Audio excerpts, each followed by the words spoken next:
Madame, Monsieur, nous sommes le 30 novembre 2018. Ça fait 29 ans que le premier président de la République du Cameroun est décédé à Dakar de suite d'une crise cardiaque. Le président Amadou Ahidjo, mort, comme vous le savez, le 30 novembre 1989. Ça fait 29 ans. C'est l'occasion pour nous de rendre hommage au premier président de la République du Cameroun, dont la question du retour de sa dépouille est toujours pendante pour le Cameroun. Va-t-on finalement organiser des obsèques officielles pour cet homme d'État? C'est une question qui se pose désormais avec acuité.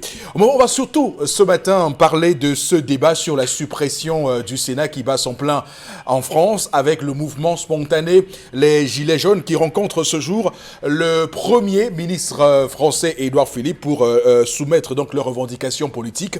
Ça montre bien que le Cameroun n'a pas l'exclusivité du débat sur la suppression ou non du Sénat, puisque d'ailleurs un pays comme le Sénégal s'y est avancé avec à la clé, vous le savez, beaucoup d'argent d'économiser, près de 22 milliards de francs CFA d'économiser là-bas au Sénégal, à Dakar, qui a même d'ailleurs permis de faire des centrales photovoltaïques. On va surtout s'apaisantir, mesdames, messieurs, ce matin sur la question du Cameroun avec cette réunion décisive ce jour à Accra et ce comité exécutif extraordinaire de la CAF qui va donc se prononcer si oui ou non le Cameroun va garder l'organisation de la CAN 2019. On va dire que de ce côté-là et depuis hier dans les couloirs à Accra, ça craint vraiment pour le Cameroun et on va surtout dire que les médias ont déjà commencé à être pointés du doigt comme étant ceux qui ont été à l'origine de cette décision qui pourrait éventuellement arriver, puisque déjà dans les couloirs à Yaoundé, on a trouvé le bouc émissaire idéal. Ce sont les médias qui ont jeté l'opprobre sur le Cameroun pour que l'extérieur puisse douter de la capacité du Cameroun d'organiser une compétition que nous sommes censés organiser et que nous sommes censés préparer depuis 2014, date à laquelle nous avons été choisis pour l'organiser. Mais on va, madame, monsieur, faire une pirouette pour la RDC, la République démocratique du Congo, et dire un mot sur la présidentielle 2018 du 23 décembre prochain. On va dire que là-bas, ils ont pris une décision tout à fait remarquable. Chaque candidat à cette élection présidentielle aura 25 policiers pour sa sécurité. Ça a été décidé comme ça en RDC. On va dire comme toujours des leçons venues de Kinshasa. Donc 25 policiers qui vont donc accompagner chaque candidat pour la campagne électorale qui a commencé, vous le savez, la semaine dernière. Madame, monsieur, bonjour donc et bienvenue sur Equinox Télévision 10-12, le Zénith, le rendez-vous de la République en télévision. D'abord, les acteurs majeurs de ce programme, vous, monsieur Batchou Chalamel, bonjour et bienvenue. Bonjour, monsieur Eric Fopoussi-Negou. Bonjour à tous les téléspectateurs. Alors qu'on demande à toutes les populations de réintégrer leurs différents domiciles, de rentrer dans leur région sud-ouest et nord-ouest, il s'avère que les populations sont désormais prises entre deux feux. Trop de vidéos depuis hier circulent. Ça fait mal. Quand est-ce qu'on mettra un terme à cette guerre? Alors, Charlamel, permettez-moi de dire d'ailleurs que le grand enjeu de ce comité exécutif de la CAF, c'est la question sécuritaire, puisqu'il y a d'ailleurs le rapport sur la sécurité au Cameroun qui va être lu par les inspecteurs de la CAF qui étaient au Cameroun tout récemment. Et donc la question du nord-ouest et du sud-ouest est une question pendante, puisqu'on va dire qu'on ne peut pas dans ce Cameroun s'asseoir à Yaoundé dans un fauteuil chaud et estimer qu'il n'y a pas de guerre au Cameroun. Je vous rappelle que dans le nord-ouest et le sud-ouest, à l'heure où on parle, il y a des orphelins, des enfants qui ont perdu leurs parents au cours de cette guerre depuis 2016 et qui n'ont pas à manger, qui n'ont pas où se loger, qui sont terrés dans la brousse parce qu'on vous l'avait dit, pris entre deux feux. Donc on voit très bien que sur cette question-là, il y a des choses à se dire, surtout quand on se rappelle de la CAN 2013 en Angola où le bus du Togo avait été criblé de balles par les sécessionnistes de Cabinda. Donc il faut qu'on soit tout à fait lucide sur cette question de la CAN au Cameroun. Les médias n'ont jamais été de près ou de loin dans une dynamique de sabotage du Cameroun. On a fait ce qu'on appelle faire du journalisme, dire ce qui est. Quelque chose ne peut pas être rouge, on dit que c'est blanc. Le Cameroun est désormais face à ses propres contradictions et il va falloir régler cela. Il y a une pirouette qui nous est proposée d'organiser la CAN en 2021, donc qu'on attende 2 ans, qu'on se prépare normalement et qu'on y va en ayant résolu la question de la crise anglophone, en ayant mis en place un dialogue qui permettra au moins de ramener la paix dans le nord-ouest et le sud-ouest. Donc c'est une question tout à fait prioritaire et je pense que nos dirigeants doivent désormais prendre à bras le corps cette question puisque les conséquences sont en train de nous revenir à la figure comme si une personne crachait en l'air et se faisait rattraper. Également sur le plateau ce matin, vous, Karine Sontia, bonjour et bienvenue. Bonjour Eric Fopossi et bonjour aux téléspectateurs du 10-12 Le Zénith. Le programme de la Coupe du Cameroun est connu. Rencontre entre Eding Sport de la Lequier et Lyon de l'Essai de Foutigny se fera dimanche prochain, 2 décembre. Au stade Omnisport de Yaoundé, on va dire que cela se fera sous grande pompe. Toutes les écoles, je dis bien toutes les écoles, les promoteurs d'établissements ont été appelés à faire sortir tous les élèves habillés en tenue de classe pour acclamer le président de la République. Ok, d'accord. Madame, monsieur, merci infiniment à vous de nous rejoindre puisque Karine Sontia vous donne rendez-vous à 11h05 dans le cadre de la revue des réseaux sociaux. Également sur le plateau ce matin, Bombok Bengan, bonjour et bienvenue. Bonjour Monsieur Fopossi Negou, bonjour à vous chers téléspectateurs. La prestation de serment a eu lieu le 6 novembre dernier et toujours pas de gouvernement. Et pourtant, on nous annonce des grandes opportunités. Merci, nous attendons toujours. C'est l'opportunité pour la CAN et la Coupe du Cameroun. Et je ne pense pas que ce soit des opportunités là. On attend encore. Donc le président de la République a commencé à consommer son mandat depuis le 6 novembre à 11h05. D'accord. Voilà, donc moi j'ai pris le calendrier. Peut-être dissiper ce malentendu. S'agit-il de grandes opportunités ou grandes difficultés? Parce qu'on s'achemine clairement vers de grandes difficultés. On voit actuellement que le corps social est clairement en mouvement. Il y a une clameur sociale qui est présente. Après les employés de la Campost, après les ex-employés du chantier naval industriel du Cameroun, après les enseignants d'université, maintenant, on a les maires qui se plaignent. Donc, le corps social est complètement... Et là, on annonce également les greffiers dans les jours à venir qui vont eux aussi faire entendre leur voix. Et également les personnels d'appui de nos universités. Il y a le corps social qui est en marche. Est-ce que ce début de septennat n'est pas plutôt un début des grandes difficultés? En tout cas, on le voit très bien avec cette loi des finances 2019 qui nous demande, ou qui nous impose, qui nous exige de serrer la ceinture à même manquer de rein en 2019. Madame, Messieurs, démarrons l'émission de ce matin, 30 novembre 2018, avec la première articulation. Il s'agit de l'histoire du jour et ces tendances Keugné qui est en place. Bonjour et bienvenue. Bonjour Eric. Bonjour encore à tous ceux qui nous regardent ce matin. Je prie pour mon pays. Je suis une chrétienne. Parce que, comme je suis en train de faire le signe de croix, les gens vont dire, est-ce qu'elle parle à l'église? Vous êtes souvent avec moi qu'elle parle à la cathédrale. Je n'ai pas prié pour ma vie. Et en 2019, c'est nouvelle année, nouveau regard, nouveau départ. Ce matin, je vais m'adresser à une fille qui s'appelle, bref, c'est une femme, ma copine d'enfance, pas un bonbon. Elle s'appelle Madame Épiphanie. Donc, attends. Épouse, voilà. C'est ma copine d'enfance. Elle s'appelle Épiphanie, épouse, Tu vis à Feng-Barrière-Mbangé. Alors, Feng-Barrière-Mbangé. Tu te reconnais. Et ceux qui te connaissent vont encore te donner les conseils. Avant, tu étais à Nyokon, quand ton mari travaillait à Nyokon. On l'a affecté à Tibati. Pour le moment, on l'a encore réaffecté à Douala. Il travaille dans une société de la place. On me disait, je ne croyais pas. Mais j'ai vu. Père Mombo, je marche et vois papa. Hey! Je marche et vois. On m'a appelé bientôt que Yitembe. Yitembe. Vois avant d'accepter. Étant à Tibati, je n'étais jamais passé. Parce que je ne connaissais pas. Bref, je ne connais pas où Tibati est situé. C'est Tibati est situé où? Dans la Damawa. Dans la Damawa. Nyoko est situé où chez la même? C'est à côté de Makenene. Nyoko, c'est pas loin de Makenene, Thanos. Voilà. Avant d'arriver à Tonga. Voilà, son mari travaille avant à Nyokon. On l'a affecté à Tibati. C'est des Tibati maintenant qui sont revenus à Douala. Et depuis qu'elle est arrivée à Douala, elle m'avait appelé. Je n'avais pas le temps d'aller chez elle. Mais hier, j'ai eu le temps. Je suis allée voir ce qu'on me disait, je ne croyais pas. Foposi m'a soufflé là, qu'on appelle ça globe-trotter, c'est-à-dire tu marches beaucoup. Oui, tu m'as fait globe-trotter. Voilà, c'est Foposi qui a dit. Tu m'as fait globe-trotter ce jour-ci. J'arrive là-bas hier. Qu'est-ce qui me pousse à aller là-bas? Parce que je voulais voir avant de venir dire.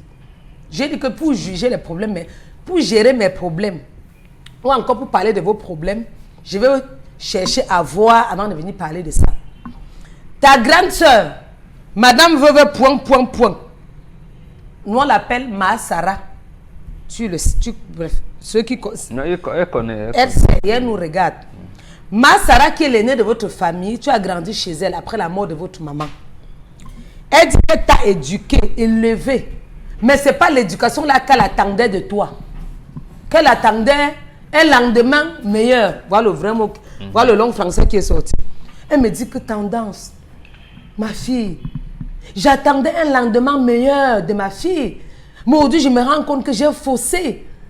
Qu'est-ce qu'elle peut me faire comme ça? Toi-même, va voir avant de venir me dire. N'est-ce pas, yo aussi, je l'appelle. Epifa, tu es où? Elle me dit, je suis à la maison. Indique-moi, elle me dit que trouve-moi en bangue. Je demande aussi la voiture. En roue même, je lançais les feux de détresse. Pour vous dire ce que j'ai vu même. Je lançais seulement les feux de détresse hier. Parce qu'il fallait que je vienne te voir vite fait. Quand j'arrive chez elle, Père Bobo, que vois-je? Elle me reçoit bien. Hein? J'ai bu le bon vin. J'ai mangé le couscous frais avec la sauce pistache. Et la sole fumée. C'était mélangé un peu la ceinture fumée. J'ai mangé, c'était bon. Du côté là, il ne refuse pas. Mais sauf que j'étais très mal à l'aise. Quand je t'ai parlé, tu as répété la même chose que tu as dit à ta mère qui est votre grande soeur. Père Bobo, c'est te dire que j'étais à l'aise hier, c'est que je mens. Ce qui ne te manque pas souvent, non? Non, je sais. Elle a 2 enfants. Son premier fils a 7 ans. Brian. Cynthia a 4 ans. Les enfants, là, on a vu les voirages. Donc, c'est-à-dire, on était au salon hier, voici comment elle était avec son mari. Main à main, bouche à bouche, bras dessous. Moi, je ne peux pas le câlin, bébé. Ou mon cœur, bisou. Oui, bébé, je voulais te dire que je t'aime. Ou mon cœur. Les câlins sur câlins. Donc, câlin appliqué. Ces parents qui font les câlins devant les enfants. Est-ce que ça se fait? Ou mon cœur. Ou mon bébé. Mon cœur. Donc, ses mains étaient que comme ça. Comme mon cœur, je voulais te dire que je t'aime. Bisous, mon cœur. Même pas à la joue, appliqué. Et les enfants voyaient. Je lui ai dit que maman, quelle éducation tu donnes aux enfants? Elle dit que non, mes enfants sont habitués. Et en même, nous sommes au temps moderne et ça ne dérange personne. Mon mari et moi, on a l'habitude de faire les câlins comme ça. La même chose qu'elle faisait devant sa soeur, qui est sa mère. Sa soeur se plaint. Elle a dit que non, maman, nous sommes au temps moderne. Est-ce qu'on a besoin d'arriver là? C'est juste parce qu'on veut montrer aux enfants qu'on s'aime et qu'il n'y a pas un problème entre leur papa et moi. Ces couples, les couples qui font les câlins devant les enfants, est-ce que c'est normal? Vous qui êtes mariés là, est-ce que vous avez l'habitude de faire ça devant les enfants? Est-ce qu'on ne peut pas attendre les enfants dormir avant de faire les câlins autant de fois qu'on peut? Ou encore si on a besoin de faire les câlins. Quand il n'y a pas de câlins, ce n'est pas les petits, c'est le... Oui bébé, mon cœur. Est-ce qu'on ne peut pas attendre les enfants dormir avant de faire ça? Ou on ne peut pas faire ça, soit peut-être dans la chambre? Ou encore aller même louer l'hôtel, faire les câlins là-bas, pourquoi pas? Comment se comporter face à cette situation? C'est pour ça que j'ai dit que je m'appelle Tendance Kenye. Bientôt, Yitembe. Que je vois avant d'accepter. Épiphanie, tout le monde est fâché contre toi. Épiphanie, c'est pourtant un nom biblique. Oui, Épiphanie, donc épouse, point. C'est un nom biblique. Les câlins et les caresses, elle a dit que ça ne pose aucun problème. Elle veut juste montrer à ses enfants qu'entre leur papa et elle, il n'y a aucun problème, il y a l'amour. Et que les enfants sont habitués à voir les câlins. Que je ne dois pas venir changer leur foyer. Je n'ai pas moi changer. Eric Fopossi, pardon, parle à tes téléspectateurs. J'attends grandement l'avis du père Mbombo. Parce que ma Sarah attend aussi ton avis. Je m'arrête et je vous reviens. La question que je m'en vais poser à tous ceux qui nous regardent ce matin, madame, messieurs, c'est la question suivante. Est-il difficile de donner une éducation digne de ce nom à nos enfants en ce 21e siècle? Cette question qui vous semble anodine du premier abord va se révéler un peu complexe pour ceux qui prennent en compte ce qu'est devenu ce monde très moderne où on nous a assaillis, et je parle assaillis par des nouvelles technologies et les mentalités qui ont eu une évolution, on va le dire, un changement à la vitesse grand V. On va surtout dire qu'ici, il est question d'exemplarité. D'ailleurs, on se souvient de cette maxime, de cette boutade qui est le plus souvent reçue. Faites ce que je dis et pas ce que je fais. Parce que, vous savez, il y a ces personnes qui sont censées transmettre une éducation, transmettre ce qu'on appelle la manière de vie. Et les parents sont au premier chef, à la première place de ceux-là qui doivent dire aux enfants comment grandir. Et donc, comment dire aux enfants une chose et faire le contraire en leur présence, c'est aussi là toute la grande question. On ne va pas ici être les chantres du puritanisme à l'anglaise, mais on va surtout dire que l'exubérance, la romance et un tout petit peu le voyeurisme, le voyeurisme qu'il y a actuellement dans le monde, entre guillemets, moderne, peut poser à question, puisque tout récemment, ici d'ailleurs, on parlait de cette éducation à la sexualité qui devient démocratique et se fait dans les classes désormais. Donc il y a tout ça qu'il faut prendre en compte pour répondre à la question initiale. Est-il difficile de donner une éducation digne de ce nom à nos enfants aujourd'hui et quels sont les grands enjeux? Bon, Robengan, à la lumière de l'histoire de ce matin, qu'est-ce qu'il faut relever? Il faut relever que les parents dits instruits sont dans la déviance totale. La déviance totale, c'est-à-dire que vous venez de nous rappeler ce programme scolaire et vous avez vu comment certains parents, y compris certains journalistes, ont voulu justifier parce que mais les enfants savent même déjà. Est-ce que vous êtes là? Bon, les enfants savent même déjà, ils regardent, mais ils ont su où, quand, comment.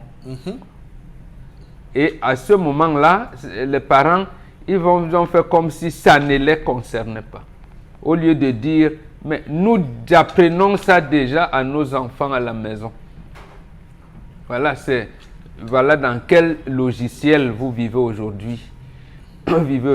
Or, la nature a organisé de telle manière que, qu'on le veuille ou non, la progression d'un individu l'amène palier par palier à franchir des étapes de la vie. Et ce sont ces étapes de la vie qu'on contrôle, qu'on encadre et on prépare l'enfant pour. Déjà, lorsque vous appelez votre enfant petit papa ou maman, ça veut dire quelque chose. Celle qui porte le nom de votre épouse, vous l'appelez ma femme. Mais vous voyez comment vous commencez, vous allez progressivement amener cet enfant vers la sexualité. Mais à ce niveau-là, l'enfant n'est pas conscient de ce qui se passe. C'est pour la jeune fille, quand elle commence à avoir ses premières règles, et le garçon, quand on le circoncis. Parce que quand ils ont son enfant, ils se lavent sous la pluie ensemble. Personne n'est conscient de rien, parce que là, est-ce que vous avez lavé les assiettes? C'est comme ça qu'on lave les assiettes, c'est comme ça qu'on fend le bois pour les garçons, c'est comme ça qu'on lave les habits. Venez à l'école, ne vous promenez pas la nuit, voilà, rasez-vous la tête, ainsi de suite. Donc il y a tout un style de vie, un type de comportement, vous amenez l'enfant progressivement. Et lorsque la fille commence à avoir ses règles, c'est là où sa maman lui dit, tu es déjà une femme. Elle déjà, justement, quand elle a ses règles, elle se rend compte que mais non, qu'est-ce qui arrive là? Et puisque sa maman l'observe, aujourd'hui, les parents ont tout abandonné à la recherche de l'argent. En réalité, c'est parce que nous sommes dans un monde marchand. Nous avons déconstruit la société. Et même à la bonne, pour ceux qui ont les moyens, les bobos, comme aime dire ma fille Tendance, même ceux qui ont les moyens, qui ont des bonnes des domestiques à la maison, ils ne contrôlent pas les enfants, de dire, tu vois ma fille, elle commence déjà à voir les seins. De souffler à la bonne à la maison que non. Tu sais, quand les enfants vont rentrer, va faire ci, fait ça, observe que, non, ils abandonnent. Pratiquement, on peut venir. Ce qui t'intéresse, c'est que, oui, nous avons notre réunion et c'est la fin du mois. Nous avons une réunion à 19h. Nous avons notre cotisation des femmes dynamiques 2. Nous avons une réunion des hommes de ceci. Voilà. Et en plus, les deuils se sont ajoutés. Tout on est là, les enfants. Donc, voilà, en fait, il y a une démission. Il y a une démission des parents qui est maintenant appuyée par le fait que quand madame regarde Nina TV et Novella, ses enfants sont là. C'est même elle, quelquefois, qui dit rappelle-moi, la rediffusion, c'est même à 14h, comme je suis là, tu me réveilles. Quand la rediffusion, comme elle est en train de s'aider à sa fille, réveille-moi quand et c'est l'enfant qui vient réveiller le parent. C'est l'enfant qui vient réveiller la mère en disant maman, ça a commencé, réveille-toi. La rediffusion, comme tu as dit que comme tu étais au deuil hier, tu n'as pas pu voir la rediffusion. Et regarde avec maman, ils disent que c'est ça l'éducation. Et c'est faux. C'est la perdition totale. Et c'est là où la déviance commence.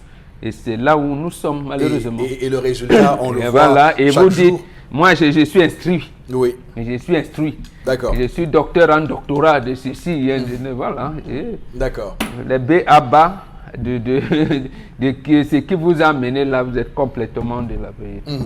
Alors, Chalabel, est-ce que comment on peut expliquer ce phénomène-là? J'entends des voix dire que c'est la promiscuité et l'absence d'espace. Souvent, on est réunis dans une maison où on a seulement 2 pièces et au final, on est un peu obligé de faire avec ça et de sacrifier au final les enfants, au risque même d'ailleurs d'amplifier le complexe d'Oedipe que vous savez.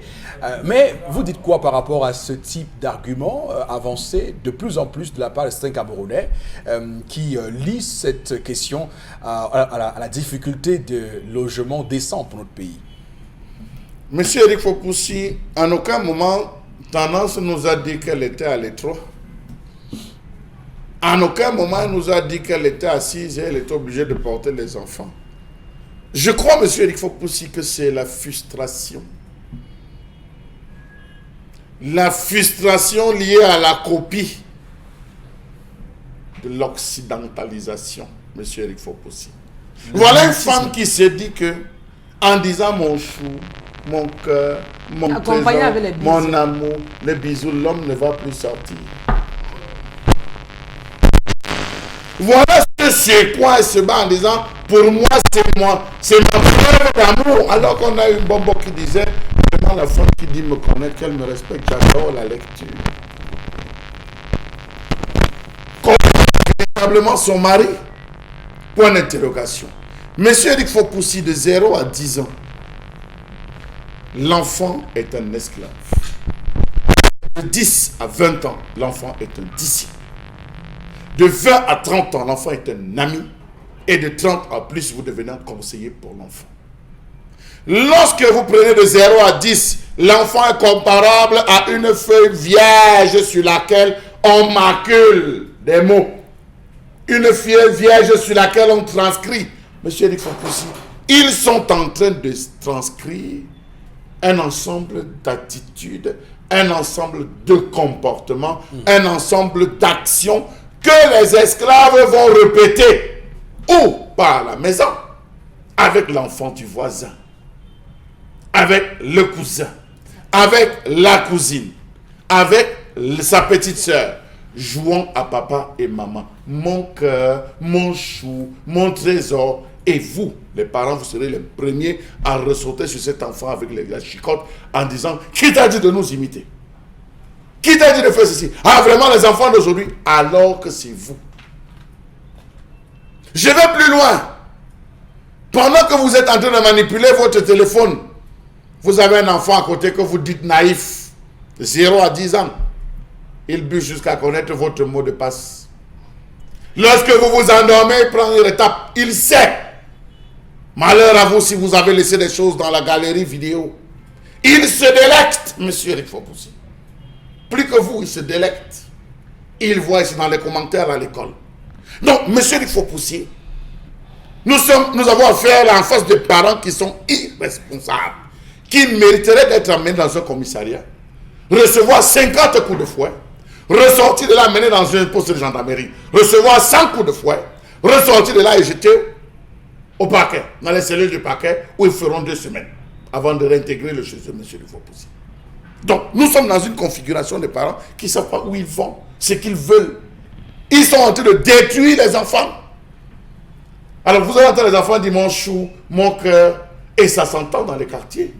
Au-delà de ce que Mbomboka dit, des mamans qui aiment regarder certaines séries avec les enfants. Mais voilà là où nous sommes en train d'aller avec ce type de situation. Or que chez le Bantou, il y avait la case des enfants.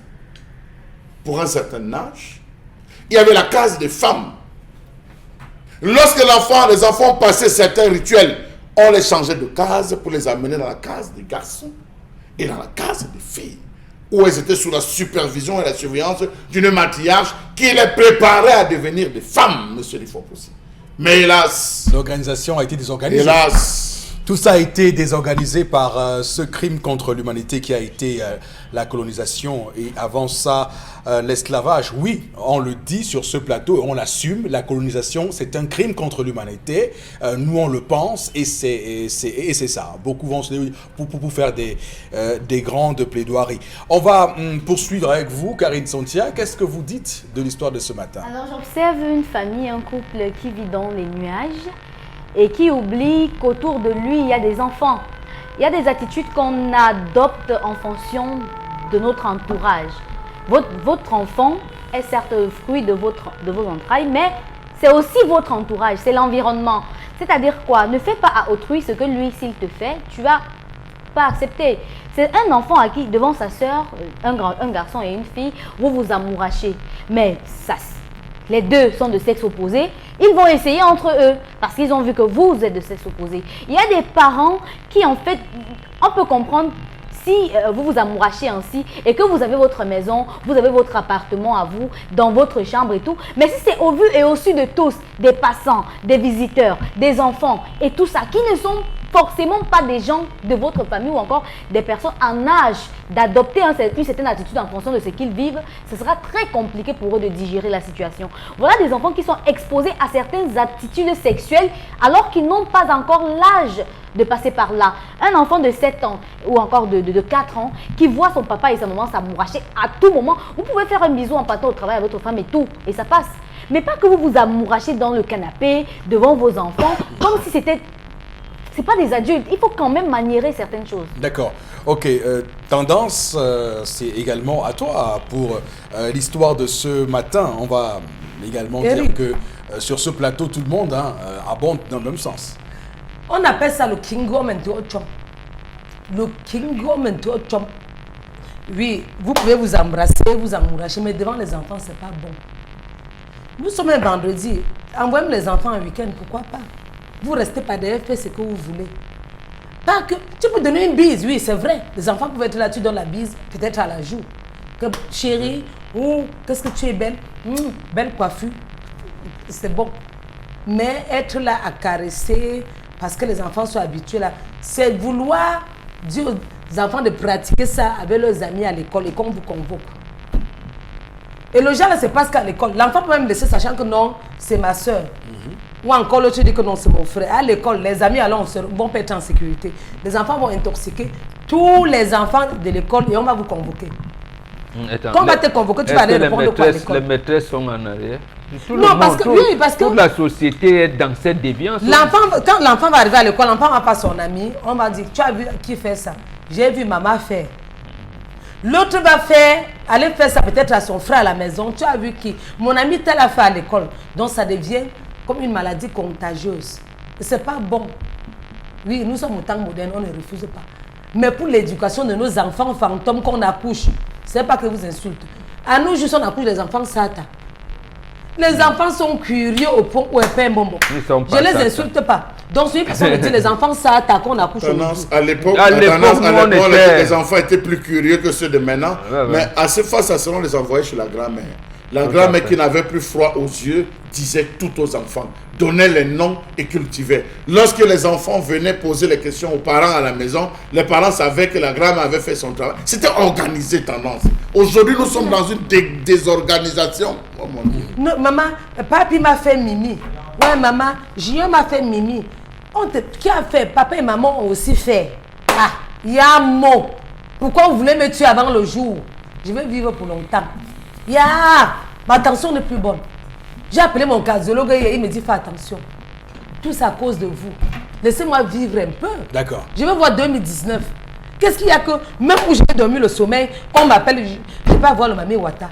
D'accord. Et ta soeur est très fâchée. Je dois aller rentrer les chaussures sans prendre le sac. Elle n'a pas pris. Donc, elle devait faire 3 jours. Elle a fait peut-être 2 jours. Tu l'as indisposé. Moi aussi, tu m'as indisposé.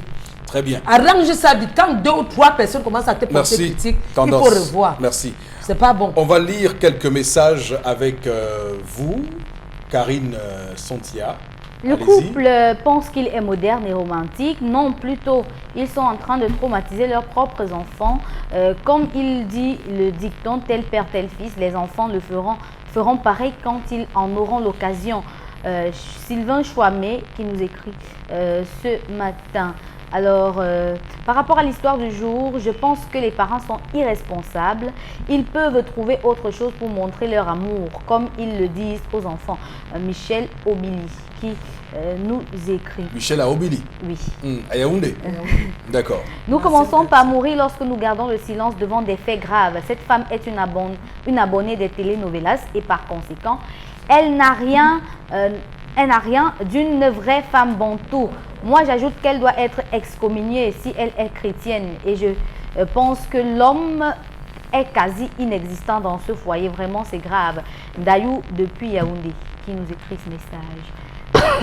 Un autre message. Cette femme et son mari ne connaissent pas l'intimité. Il y a des gestes qu'on ne fait pas devant les enfants. Chris Bali Douala, qui nous écrit ce matin. Un autre message.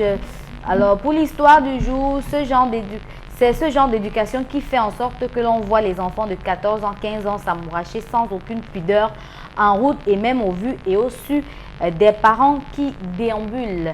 Si ces parents-là voient leurs enfants en faire de même à leur bas âge, comment réagiront-ils? Surtout que les enfants copient tout ce que l'entourage fait. Leur comportement est décevant. Il y a un temps. Carmen de Banca. Il y a un temps pour Carmen voir. Carmen de Banca. À Banca, à Bafang. Il y a un temps pour voir. Non, c'est pas Banca de Bafang.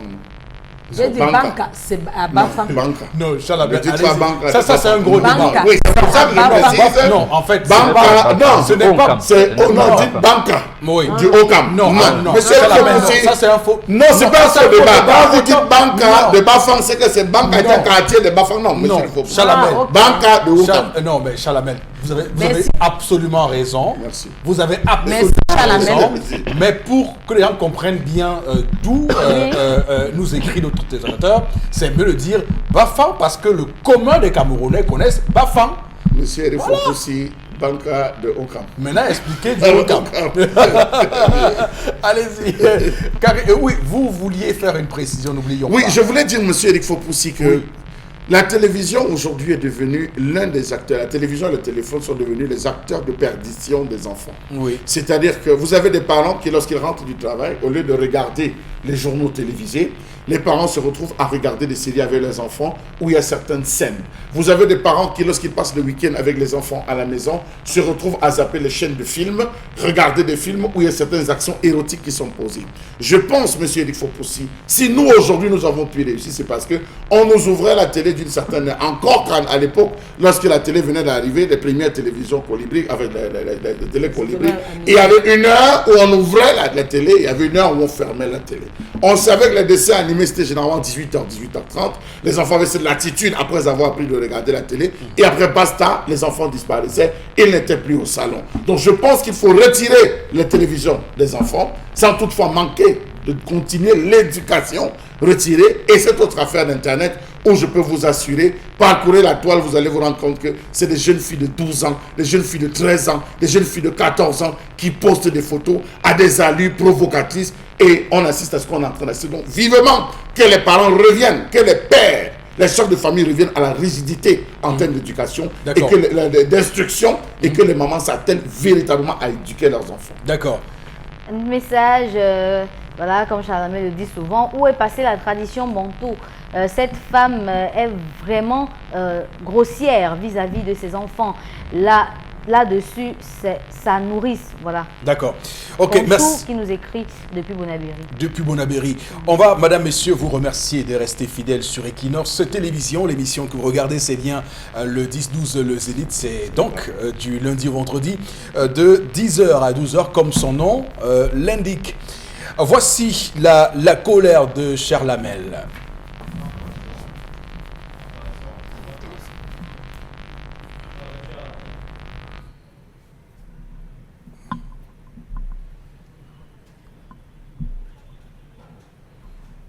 Je m'interroge ce jour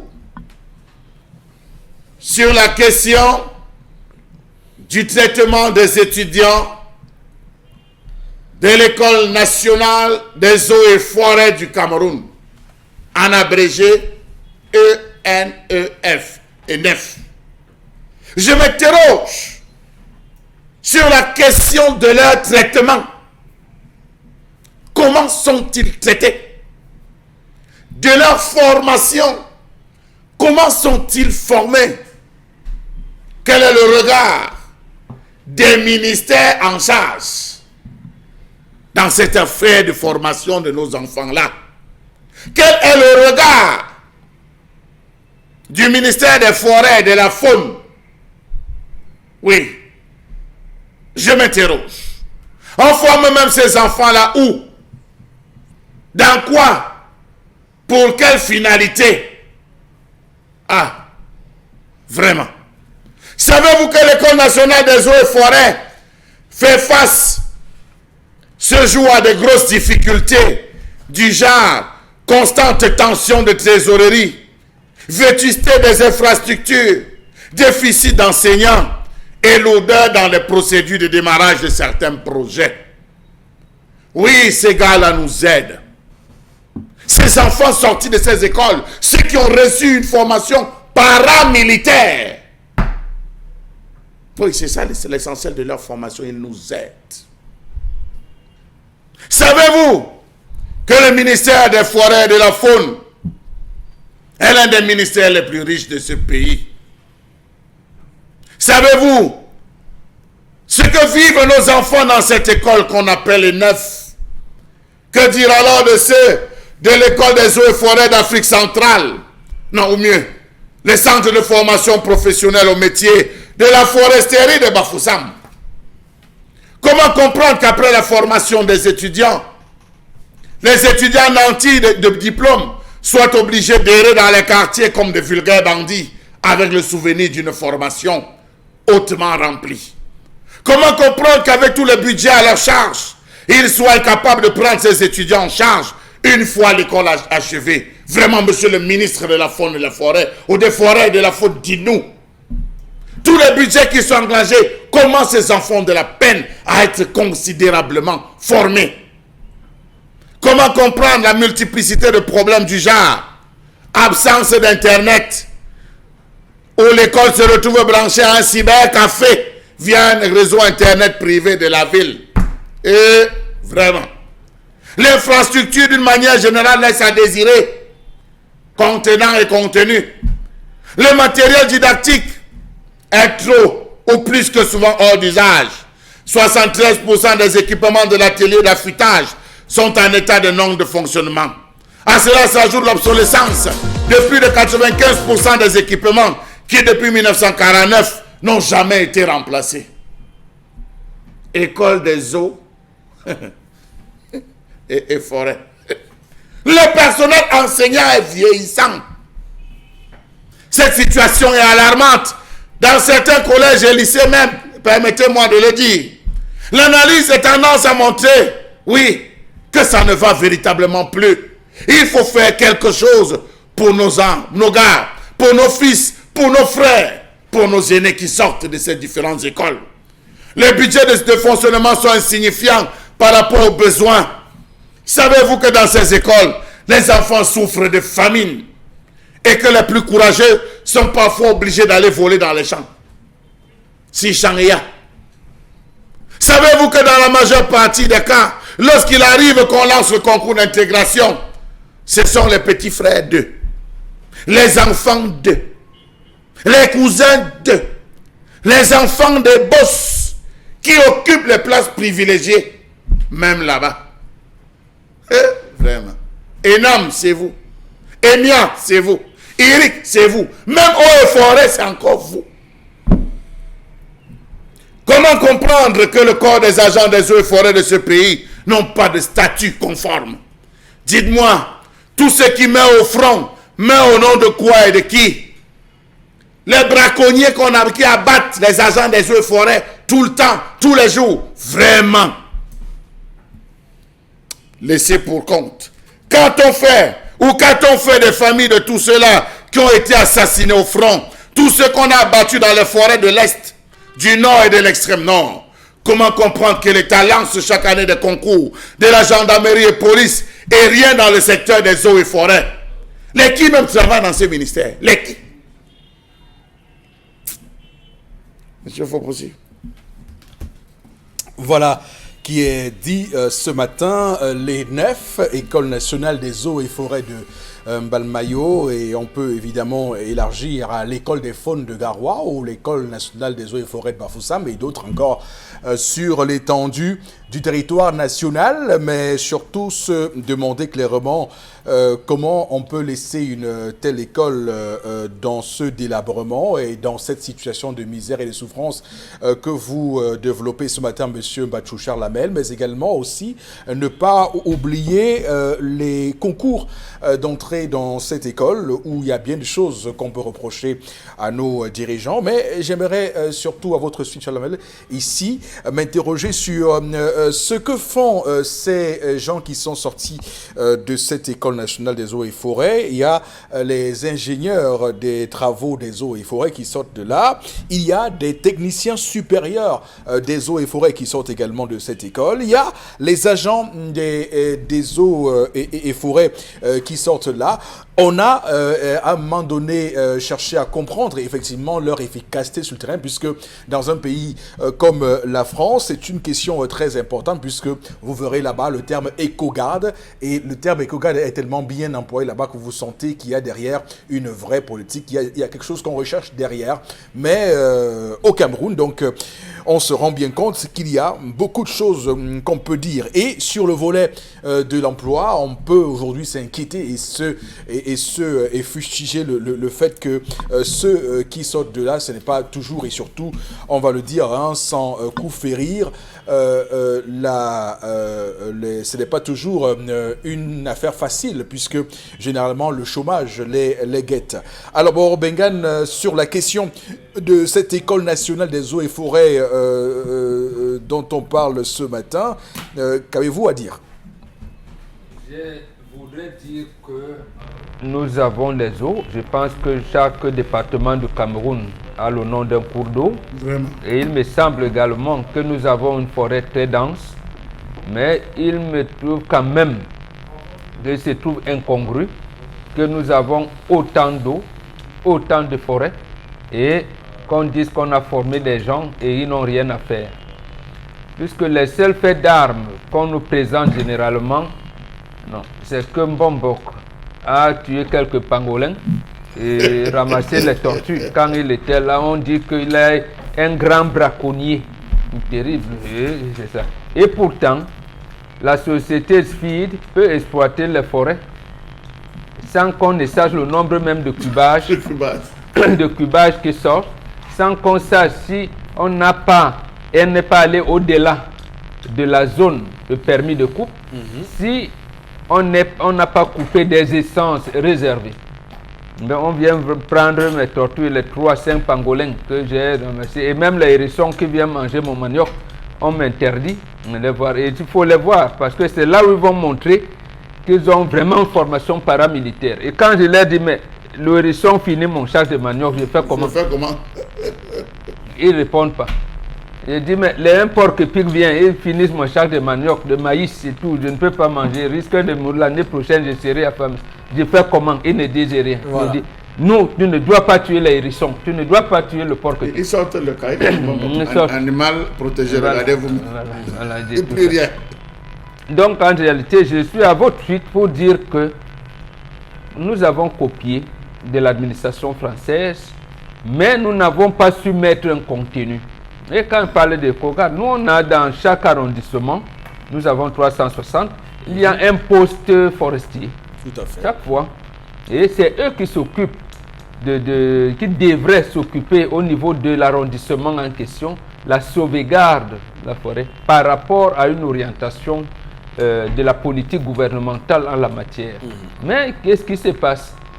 Non, c'est le sous-préfet lui dit, toi, gère ta route bien, laisse-moi tranquille. Voilà. Et on fait comme si, non, c'est parce que tu as tué les silures. On dit que non, il ne faut pas tuer les silures. Donc aujourd'hui, c'est une manque d'orientation politique pour cette école. Donc en fait, cette école devrait même former autant de gens. Et voilà un secteur où on ne devrait pas avoir de chômeurs. De chômeurs. Tout à fait. D'accord. Donc c'est une question tout à fait importante. Oui. Je rappelle à votre suite par rapport aux espèces protégées en ce qui concerne la faune. Je vais revenir sur le cas des essences. On a été plusieurs fois estomaqué par cette affaire du bubinga. Qui est censé, comme vous le savez, être une espèce d'essence protégée au Cameroun. Mais vous voyez chaque année le bubinga sorti des forêts camerounaises aller en Chine.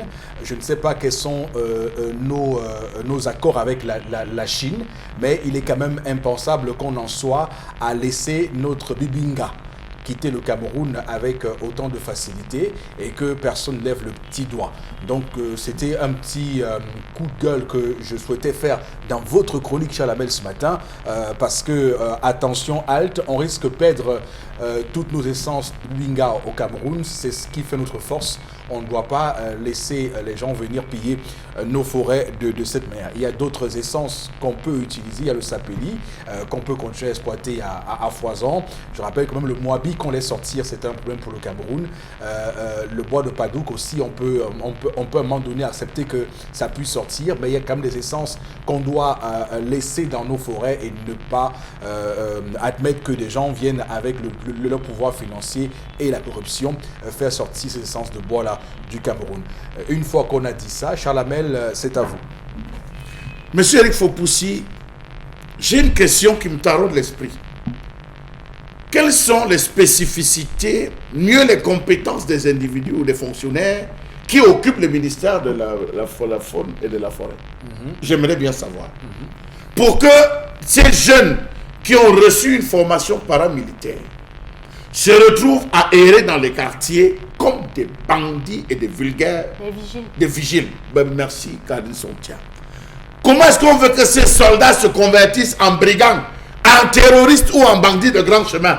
Parce qu'ils ont une formation paramilitaire. Ne l'oublions pas. Ne négligeons pas cette formation qu'ils reçoivent, monsieur Rifopoussi. Ils reçoivent des formations terribles pour la défense, la mutilation, l'utilisation même des armes, monsieur Rifopoussi. Regardez le parc de Ouaza. Lorsque vous entendez des braconniers ont abattu, allez fouiller, c'était un garde, les agents des eaux et forêts qu'on a abattus. Regardez comment les gars circulent même dans certaines forêts, monsieur Rifopoussi. Quand vous voyez même la tenue, l'accoutrement de ces gars, vous vous posez même parfois des questions. Monsieur Rifopoussi, je crois que l'espace végétal qui couvre le Cameroun est tellement abondant. Les différentes structures qui passent le temps à faire des coupes, même si on prélevait ne serait-ce qu'un impôt sur les différentes entreprises qui pillent, ça pouvait permettre de payer, moi, ces pauvres petits, ces pauvres jeunes qui sont en train de se battre. Nous avons plusieurs structures, monsieur Rifopoussi, qui sous-tendent. On a le ministère de la Forêt. On a l'Agence nationale d'appui au développement forestier, ANAFOR. On a le centre technique de la forêt communale. Il y a tellement de centres où on peut envoyer ces gars. Regardez le nombre des axes routiers, monsieur le Foposi. Leur travail, lorsque la voiture, un gros porteur arrive, arrêtez-vous, ouvrez la soute. Bon, on te trouve avec un pangolin d'espèce protégée, monsieur en bas. Vous avez tué ça où? J'ai acheté au marché. Quel marché? Monsieur, c'est vous. C'est vous qui êtes monté. Présentez-nous votre permis. Vous commencez à vous justifier pour les 150 000 ou en 25 000. C'est de ça qu'ils se nourrissent, monsieur, il faut possible. De la corruption et de l'arnaque. C'est de ça qu'il s'agit. Oui, de la corruption et de l'arnaque. Oui. Il y a des gens, ceux qui ont subi des formations dans certains domaines. Lorsqu'ils sortent de là, il n'y a plus. Monsieur Eric Fopoussi, une école qu'on a créée comme celle de Mamayo en 1949. Vous vous retrouvez à avoir des matériaux, les matériels que les enfants utilisent, qui datent encore de cette année de Matousalem. Pas de renouvellement de stock. Allez voir donc combien les gens payent pour la formation. Allez voir comment les gars font pour pouvoir se former. Manger. Non, mais... Recrutement aussi à tête chercheuse, il faut... Mais monsieur, il faut pousser sur 100 qui sortent. Oui. On dit que seulement 25%. 25% d'entre eux parviennent à trouver un emploi. 25% seulement.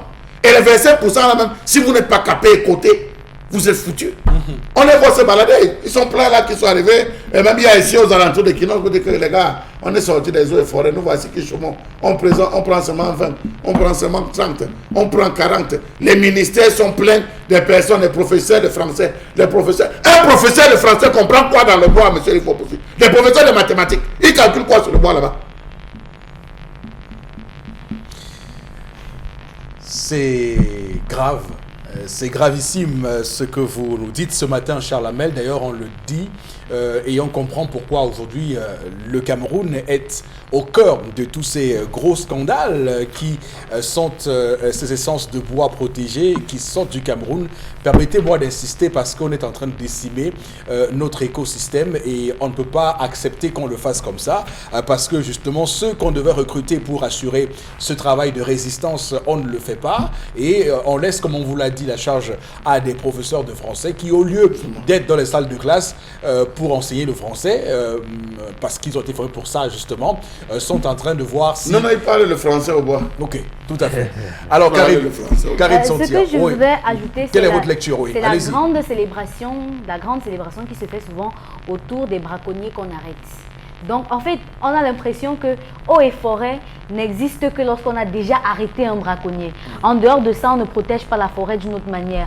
Et vous voyez, les organismes qu'on met sur le terrain pour pouvoir protéger cette forêt-là, vous vous demandez, mais où va ces budgets? Parce que après, on vous dit que même pour aller dans ces forêts-là, il n'y a pas la route. Après, on vous dit que même pour aller dans ces forêts-là, c'est pas évident parce que à pied, c'est pas possible. En voiture, c'est pas possible. Donc, on se demande bien tout cet argent, tous ces budgets qu'on sort souvent pour pouvoir protéger la forêt, protéger les animaux et ainsi de suite, où est-ce qu'ils vont? Parce qu'après, on va sortir le boulin, on va vous dire que tel animal est en voie de disparition, tel arbre est en voie de disparition. D'accord. Vous pensez que c'est les chercheurs camerounais qui disent ça? C'est les ONG qui viennent dire qu'on a constaté que les pangolins, les ministres prennent pour dire, à cause des disparités, de ceci et cela, nous levons. D'accord, merci. C'est terminé pour cette première partie de l'émission, madame, monsieur. Merci à vous de rester fidèles. Nous sommes bien sur Equinox Télévision.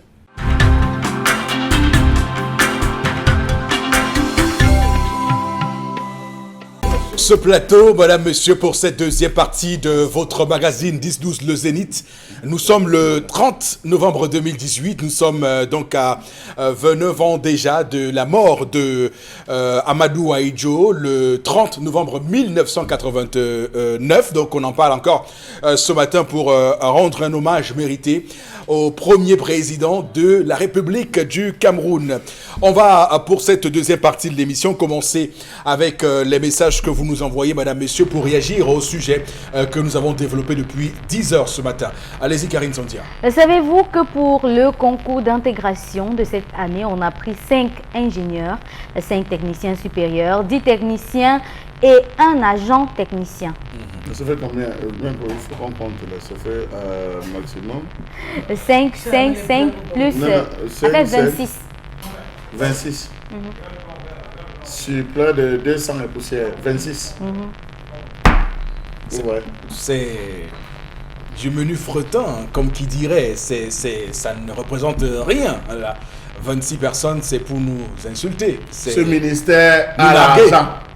Ce ministère a de l'argent, monsieur Fopoussi. Ils peuvent payer à suffisance et recruter à suffisance. Les budgets, les ONG, les entreprises. Monsieur Eric Fopoussi, dans certains pays comme le Zimbabwe, des pays comme le Kenya, des pays comme la Tanzanie, bref, les pays de l'Afrique de l'Est, lorsque ces différentes ONG viennent, on dit oui. Vous arrivez pour faire ci, pour faire ça. Messieurs, vous ne connaissez pas la zone. Vous avez vos GPS, vous avez tout. Nous allons vous coter une équipe avec laquelle vous allez travailler. Monsieur, il faut pousser, on vous met toute une équipe des techniciens, des superviseurs, même les gars des chaînes de télévision qui veulent venir faire des documentaires. Oui. Lorsque vous arrivez pour faire des documentaires sur le fleuve Zambèze, vous voulez faire des documentaires dans les différents parcs de Mombasa, on vous dit, messieurs, c'est toute une équipe, on vous déploie l'équipe et vous prenez cette équipe. Mais monsieur, il faut pousser. Je me souviens également, j'allais au Mont Kilimanjaro, justement, il y a toute une équipe qui a été mise à l'époque dans notre délégation pour nous accompagner jusqu'à cette excursion sur le Mont Kilimanjaro. Ça veut dire que dans ces pays-là, justement, il y a une volonté réelle de faire des choses bien, mais à se demander si ce qu'on a fait à Dieu pour mériter ça au Cameroun. Mais c'est pas monsieur, il faut possible. Oui. Vous avez les mangroves. Djebale 1, Djebale 2, vous avez Kapsoué là-bas. On peut prendre ces missions en disant, voici des échos à des gens qui vont vous accompagner. Ils ont travaillé sur les aspects maritimes, les espèces phoniques et tout. Allez avec ces... Mais qui est mieux placé que ces différents des individus? Voilà. Les parcs de Ouaza, vides. Dans la zone là-bas, nous est vide. Mais monsieur, il faut pousser le tourisme se meurt. Voilà les gens qui peuvent aller en disant qu'attention. Ici, là, quand j'ai repéré, c'est les lions qui passent ici, là. Attention, ce matin, non. Ça, c'est là, sont les éléphants. On voit ça dans des documentaires. On voit les gens contemplent les documentaires. Il y a plusieurs types de formations qu'on peut faire. Chasser ces professeurs de mathématiques et de français qui sont dans ces différents ministères. Arrêtons un peu cette gabegie, monsieur le Fopoussi. Il y a les compétences au Cameroun. Et il faut demander donc au ministère de la fonction publique de faire beaucoup plus que ça. 26 dans ce concours d'intégration. 26 personnes. Non, c'est 21. C'est 21 personnes. 21 personnes. Vous avez dit 26 ou 21 Non, c'est 21 personnes qu'on a recalculé. Ça n'a pas vraiment, sont honnêtes. Ça ne représente rien à l'échelle de l'État du Cameroun, si on a vocation à être un grand État. Chaque année, on lance des recrutements, la police, on prend combien? Oui. Chaque année, on lance le concours de la gendarmerie, on prend combien? Mais protéger nos espaces. Ces gars peuvent travailler au niveau de la frontière, monsieur Fopoussi. Ils peuvent être même un appui aux militaires, parce qu'ils reçoivent quand même une formation axée dans ce domaine, monsieur Fopoussi. D'accord. On va continuer à lire les messages. Depuis que j'ai fini avec ma formation, je suis devenu un ambulant de Jansan, Kevin, depuis Newton Aéroport. Oui, c'est ce qu'on vend dans les écailles. Dans les écailles, c'est ça, oui. La formation est gratuite, monsieur le Fopoussi. Non, mais c'est les frais qu'on a avancés pour rien au final. 3 millions. Hein. Oui, c'est beaucoup d'argent. 3 millions. Ce n'est pas facile pour se former là-bas. D'abord que le concours pour y entrer est aussi soumis à tout ce qu'on a comme pesanteur de corruption et tout ce qu'on peut imaginer comme marchandage des places. Donc avec ça, où est-ce qu'on s'achemine dans ce Cameroun, on est en train de créer une génération de Camerounais, de frustrés, d'aigris, qui vont s'asseoir au soir de leur vie et vous rappeler que j'étais en Balmayo à l'école nationale des eaux et forêts et on lui demandera mais qu'est-ce que tu en as fait, et il va vous dire comment le gouvernement camerounais à l'époque était un gouvernement poisseux. En tout cas, ce qui est certain, c'est qu'on ne peut pas continuer comme ça au Cameroun. Nos dirigeants doivent prendre à bras le corps cette situation pour ne pas créer donc des personnes aigries au soir de leur vie, assis autour du feu et à ressasser leurs souffrances et leurs errances. Pour le concours, on peut avoir quel bagage intellectuel, quel niveau de bac? Oui, il y a BPC, il y a BAC, il y a plus. Oui. Ah, ok. Je voulais me rassurer. On va continuer à lire les messages avec vous, Karine. Le véritable problème dans ce service des eaux et forêts du Cameroun, c'est un manque de statut spécial qui protège l'éco-garde dans son travail, permet d'avoir des primes comme les autres corps parades et militaires. Il y a également le manque de volonté des politiques gouvernementales dans le recrutement et le désordre qui règne dans ce secteur où le moins gradé est parfois le chef. Oh, si c'est pour ça, vraiment, c'est la nationalisation de la bêtise là-bas, monsieur Rifoposi, où c'est le cancre qui commande l'intelligence. C'est ça, le cancre qui commande l'intelligence. Bon, mais c'est pas ce secteur au Cameroun. Hein. C'est pour ça que je parle, oui, je dis que c'est ça dans ce pays. Il y a secteurs où, les postes de responsabilité n'obéissent à aucune logique claire d'avancement. Donc, c'est asymptomatique de ce qui se passe dans notre pays. Et pour cacher donc cette incongruité, on vous dira en haut lieu que le grade appartient à l'individu, le poste à l'État. Non, mais c'est une fuite en avant qui ne dit pas son nom. C'est une grossière fuite en avant. On ne peut pas vous dire que la question du grade n'est pas aussi importante au niveau de vos performances, au niveau de ce que vous pouvez apporter à l'État du Cameroun. Donc, évitons ce type de terme qui contribue à enfoncer le Cameroun dans les abîmes d'un pays qui montre des indicateurs tout à fait inquiétants sur tous les plans économiques, politique, sociale. On voit très bien qu'il y a une clameur sociale qui vient justement de ce type de propos qui fait en sorte qu'on a légitimé la médiocrité, on a légitimé la bêtise dans ce pays. Et même, je dis la bêtise, c'est peu de le dire. On a légitimé la fainéantise au final. Allez-y, Karine. C'est pas seulement 200 personnes, c'est plus de 300 personnes. C'est vraiment pitoyable. Et avec ça, le Cameroun veut protéger et gérer durablement les forêts. Comment? Kéliam de Biémassi. Seulement Yabassi, M. Eric Foposi, vous prenez à partir de la pénétration, à partir de Bonépoupa. Bonépoupa, vous entrez, vous traversez jusqu'à la frontière, c'est-à-dire avec Moya, Mbiam, ou Somdjang, vous couvrez là. M. Eric Foposi, sur moins 500 personnes. La destruction qu'il y a de ce côté en termes de bois, de coupes de bois, de forêt, ces gars peuvent servir. Vous prenez de l'autre côté, à partir du pont, je pense le pont de l'enfance, même pour le Bétamba, le pont de l'enfance, vous entrez là, vous prenez Ngoro, Talba, Bafiandek, Ngambe Tika, Nyamgwa. Vous prenez toute cette zone Kiki, vous fermez là encore, monsieur, jusqu'à Nyokon, c'est peut-être 300, 600 personnes que vous pouvez prendre. Vous laissez là-bas, vous entrez dans le sud Cameroun. Le sud Cameroun sont peut-être 3000. L'est alors c'est 7000. On a besoin de ces... Mais comment on peut dire qu'il n'a rien à faire dans ce pays, monsieur Fopos? Comment on peut dire qu'il n'a rien à faire? Non, mais ça vient d'en haut.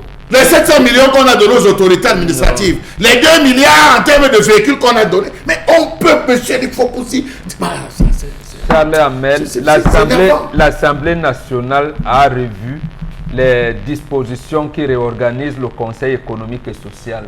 On lui a ajouté justement la protection de la forêt, les problèmes climatiques, la biodiversité. La biodiversité. Donc, c'est le Conseil économique et social qui doit conseiller le chef de l'État. Mais sauf que le Conseil économique et social a seulement 4 membres vivants. 4? Non. Ayan Luc. Oui. Fosso Victor. Zété Emmanuel. C'est tout. Le quatrième est parti. D'accord. Tout à fait. C'est les 3. Et je rappelle que... Oui, bon, allez-y, terminez. Non, c'est eux qui doivent donc conseiller au chef de l'État. Sur ces questions écologiques, questions de climat et de biodiversité, je rappelle d'ailleurs que la COP24 s'annonce bientôt pour évidemment arriver et prendre en compte ces questions. Et vous savez que le Cameroun fait partie du grand bassin du Congo. Vous savez que c'est un enjeu mondial et qu'on souhaite que ce bassin-là ne soit préservé et le Cameroun dans ce contexte-là bénéficie évidemment de quelques facilités pour pouvoir donc conserver cette grande forêt du bassin du Congo, dont la COP24 en Pologne cette année. On va avec vous, Karine, continuer à lire. On va prendre un dernier message. Je pense que c'est mieux, oui. Allez-y. Les 9 est l'une des preuves que s'il fallait encore de la démission du régime sur la gestion des ressources naturelles d'une part et la gestion des ressources humaines d'autre part, l'esprit de prédation qui le caractérise est si morbide que le Camerounais lambda est sacrifié à l'autel des intérêts égoïstes. D'accord. Et je vais ici, pourquoi pas, évoquer ici, la situation d'un Camerounais qui vit actuellement à Yaoundé. Je ne citerai pas son nom. Il est aujourd'hui agent technicien des eaux et forêts. Il est sorti de l'ENEF de Balmayo. Vous savez ce qu'il fait comme métier dans la vie. Il est serveur dans un restaurant à Yaoundé. C'est extrêmement grave et le salaire qu'il touche, c'est 10 000 francs à la fin du mois. Il est sorti de cette école école-là et il est serveur dans un restaurant, dans un tourne-dos Tourne-dos. à Yaoundé. Bravo. Donc c'était inquiétant. C'est la situation des Camerounais. Ils sont nombreux comme ça, qui sont allés à l'école, qui se sont formés, qui se sont sacrifiés et qui sortent malheureusement de cette école et ils sont en errance, comme on le Monsieur, dit. il faut poursuivre. Vraiment, j'aimerais avoir la citation d'Achille Mbembe donnée par Mbombo, si vous permettez. Oui. C'est le jeune Mbombo. Oui. Non, à notre époque, on se battait pour avoir une place au soleil. Voilà. Aujourd'hui, les jeunes sont les forçats contre la mort. Voilà. Je Voilà. crois que on se retrouve dedans, monsieur le bat faux. pour Voilà. Voilà, on se retrouve tout à fait. On se bat Oui. contre la mort. Non, monsieur. la réalité, c'est qu'il faut bien voir les préoccupations d'autres pays. Un pays comme les États-Unis ou bien un pays comme la Russie, quelles sont les préoccupations? Eux, ils veulent aller visiter Mars, voir la Lune. Nous, aujourd'hui, nous ne sommes pas capables d'avoir de telles ambitions puisque nous voulons d'abord nous assurer notre propre survie sur Terre. Vous voyez qu'il y a une différence clairement. Technicien à serveur. Oui. Cameroun. Dans un Et à tour de dos. vendeur de Jassam. On va tout de suite prendre la revue des réseaux sociaux au cœur du 10-12, le zénith de ce vendredi, madame, messieurs. Karine, à vous encore. On commence cette revue des réseaux sociaux par la coupe africaine, la Coupe des Nations, la Coupe d'Afrique des Nations, autant pour moi, 2019, qui est face à un doute. La réunion qui se tiendra aujourd'hui à Accra est dans le doute. Le Cameroun n'est pas encore sûr de pouvoir accueillir cette grande messe du football camerounais. Les médias étrangers et autres s'attellent déjà à émettre ce doute-là en titre de leurs informations. On va noter que le Congrès américain a demandé à la FIFA, en tout cas, à la CAF, de retirer cette canne-là au Cameroun. Il y a une équipe américaine qui viendra jouer ici. C'est les Américains qui disent qu'on retire au Cameroun, Eric. Non, bon, c'est pas les Américains. Attends un peu, il s'agit d'un parlementaire. Il s'agit d'un parlementaire qui n'engage pas l'État américain. C'est un parlementaire. C'est un parlementaire américain. Je retrouve son nom dans mes fiches. Il s'appelle Dana Tyrone Rabacher. C'est son nom. Il est parlementaire. Non, mais bon, Bengal, lui, il estime que la crise dans le Nord-Ouest et le Sud-Ouest faire en sorte qu'on ne peut pas. On tue les Noirs aux États-Unis. Bon, c'est pas le propos. Et il nous aime beaucoup. Bon, ce qui est important à dire aujourd'hui, c'est que le Cameroun a toutes les capacités d'organiser la CAN 2019. Le Cameroun dispose d'atouts exceptionnels pour cela. D'abord, nous sommes un pays appelé l'Afrique en miniature. Il ne vous a pas échappé que c'est un pays qui dispose d'une population, et on le voit très bien, assez dynamique. Et pour ceux qui regardent actuellement la CAN 2018 au Ghana, la CAN féminine, on constate là-bas que les stades sont vides. Je vous rappelle que la CAF aujourd'hui a intérêt à ce que cette CAN se passe au Cameroun pour ne pas subir ce qui se passe au Ghana en ce moment où on joue une demi-finale de la CAN féminine et on se retrouve dans les stades qui sont vides. Souvenez-vous que la CAN en 2016 au Cameroun, la CAN féminine au Cameroun en 2016 avait battu les records d'affluence dans les stades, que ce soit à Limbe ou à Yaoundé. Tous les stades étaient pleins à tous les matchs, même les plus petits matchs. Les Camerounais étaient au rendez-vous. C'est pour dire que les Camerounais sont donc des personnes passionnées et que pour cette question précise de l'affluence à la CAN, la CAF n'a pas intérêt à retirer l'organisation de cette CAN au Cameroun. J'en veux pour preuve, d'ailleurs on le dit si bien, la CAF dans sa dynamique de faire vendre cette compétition au monde entier doit aujourd'hui pouvoir se battre avec des compétitions comme la Coupe d'Europe, l'Europe de football. Il y a également cette CONCACAF qui se passe en Amérique du Nord. Donc il y a un grand enjeu. Maintenant, j'entends des grands discours, Chalamel. Le Cameroun n'a pas d'infrastructure routière, le Cameroun n'a pas d'hôpitaux. Arrêtons un tout petit peu, quand même pas s'asseoir sur une branche et la scier. Est-ce que les Camerounais aujourd'hui peuvent accepter que cette CAN soit retirée au Cameroun au risque de frustrer ces nombreux jeunes passionnés de football qui n'attendent que ça? Depuis 72, la dernière fois que le Cameroun organisait une CAN, c'était en 72. Aujourd'hui, vous pensez qu'on peut supporter, attendre encore 2 ans, 3 ans, 4 ans, 5 ans pour cette CAN? Je pense qu'aujourd'hui, les Camerounais doivent se ressaisir. Moi qui parle, j'ai été un temps, parce qu'il y avait des retards contre un peu dubitatif pour cette CAN, mais aujourd'hui, force est de constater que les stades sont sortis de terre. On a vu tout récemment les images de Japoma, on a vu à Olembe, on a vu à Garoua, à Bafoussam, à Limbe. Tout est fait prêt.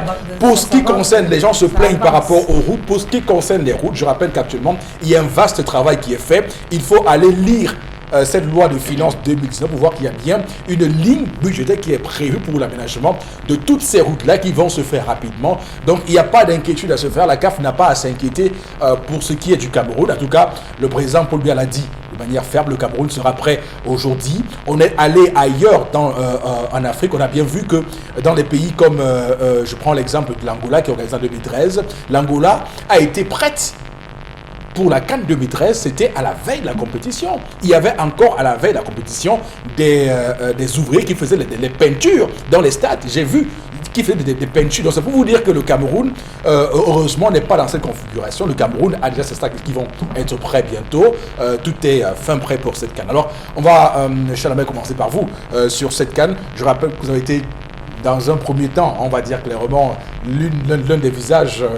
on va dire anti-CAN 2019, mais désormais, on sent quand même de l'optimisme dans vos propos. On sent que vous voulez valoriser le tourisme au Cameroun. Monsieur Eric Fopoussi, je vais peut-être vous surprendre, mais je tiens à dire que vous avez dit à l'entame de vos propos que si on venait à retirer, ça devait frustrer. Oui, là, je partage votre point de vue que ça va frustrer bon nombre de Camerounais, des Camerounais qui ont envie de voir cette CAN se dérouler dans ce pays, qui ont envie de voir véritablement, de côtoyer au vu des différents enjeux, parce que les enjeux, au-delà du tourisme footballistique, il y a aussi du tourisme sportif. Il y a aussi un autre type de tourisme qui sera mis en branle, notamment découvrir d'autres zones, les zones avoisinantes dans les différents lieux où vont se dérouler la CAN, découvrir sur le plan des médias, ça va véritablement faire jaser, surtout que la CAN de football masculin attire plus que la CAN de football féminin. C'est vrai qu'on découvrait une équipe, donc je pense que au vu, c'est vrai que jusqu'à une certaine période, je savais, pour moi dans ma tête, cette CAN ne devait pas se jouer au Cameroun. Donc je suis passé, j'ai vu le stade de Japoma, j'ai vu les avancées au niveau de ce côté, j'ai vu les différentes pénétrantes qu'on a ouvertes, donc j'estime que j'estime que ça va se faire, ça doit se faire. On ne peut pas être avancé jusqu'à ce niveau. Oui, le Cameroun on ne peut pas être avancé jusqu'à... Non, le drame, non, moi je dis, s'il fallait la retirer, on devait la retirer depuis. On ne peut pas être engagé jusqu'à ce point, les actions ne peuvent pas être engagées jusqu'à ce point, des budgets, des lignes budgétaires complètement allouées, pour que cela soit fait et qu'on se retrouve demain à voir la CAN qui nous échappe. Donc je dis, pour moi, la CAN va se faire et je crois que ce sera le jour dit. Et le Cameroun a des capacités, il faut surtout le dire, parce que il ne faut pas qu'on fasse l'autoflagellation à ce niveau, à quelques pas de la ligne d'arrivée, comme on dit le plus souvent pour rester dans le langage purement sportif. À quelques pas de cette ligne d'arrivée, on ne peut pas aujourd'hui ne pas reconnaître qu'il y a des capacités, le Cameroun a des capacités et que des efforts ont été faits pour que les stades que nous croyons en ralenti sont bien sortis de terre. On a bien vu que les sièges ont déjà été placés et que la pelouse va rapidement être faite, que ce soit au stade Japoma ou au stade Paul Biya d'Olembe. Tout est fin prêt et on va simplement le dire, le Cameroun est aujourd'hui en capacité de faire l'une des CAN les plus courues que l'Afrique ait connues, parce qu'il faut clairement le dire, les Camerounais sont des passionnés de football. Il semble vous dire maintenant que le gouvernement a fait si, mais dès qu'on va lancer la CAN, là, vous verrez qu'il n'y aura aucun stade au Cameroun qui sera vide. Et ça, on a vu que partout ailleurs avant, on a vu des stades très vides à la CAN. On se demandait, mais est-ce que la CAN est encore un événement couru? Parce qu'il y avait ce malheur que lorsque le pays organisateur joue, ce n'est que quand il joue que les stades sont pleins, mais lorsque d'autres pays jouent, par exemple, il n'y a pas affluence. Mais au Cameroun, on a vu des petits matchs de football féminin où les Camerounais étaient tout à fait engagés à se rendre pour regarder ces matchs-là. Bon, Bengan, là encore, on parle de ces capacités du Cameroun à organiser cette CAN 2010. et de la capacité du Cameroun. Oui. Même moi, j'étais sceptique. Ce n'est pas par rapport à la capacité du Cameroun, mais c'est par rapport au retard accusé par certains Camerounais qui ont la charge d'implémenter des choses. Maintenant, est-ce qu'ils vont accélérer? Espérons-le. Moi, il n'y a que deux attitudes que je voudrais observer. La première, je le dis depuis toujours, est que c'est une décision personnelle du chef de l'État. C'est-à-dire que ses collaborateurs peuvent faire des jongleries. Lui, il va donc se placer comme le sauveur. Il va sauver l'organisation de cette CAN. La première chose. La deuxième chose, c'est l'implication personnelle de Samuel Eto'o également, qui me renvoie à ma première analyse. Je suis convaincu, on n'a pas discuté, mais avec les informations que j'ai, et précisément Samuel Eto'o avait vu de ces lenteurs-là, et pour éviter l'effet de surprise, il a fait voyager le président de la CAF pour venir rencontrer le chef de l'État camerounais. Donc, je pense que les engagements ont été pris de part et d'autre, notamment de la partie camerounaise, pour que effectivement les délais soient tenus.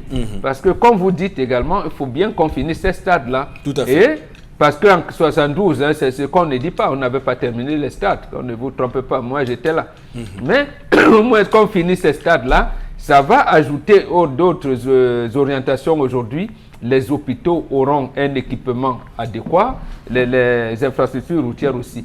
Mais je vois cette année, si le budget tel que voté à l'Assemblée nationale est validé, la présidence de la République aura 59 milliards 846 millions de francs CFA.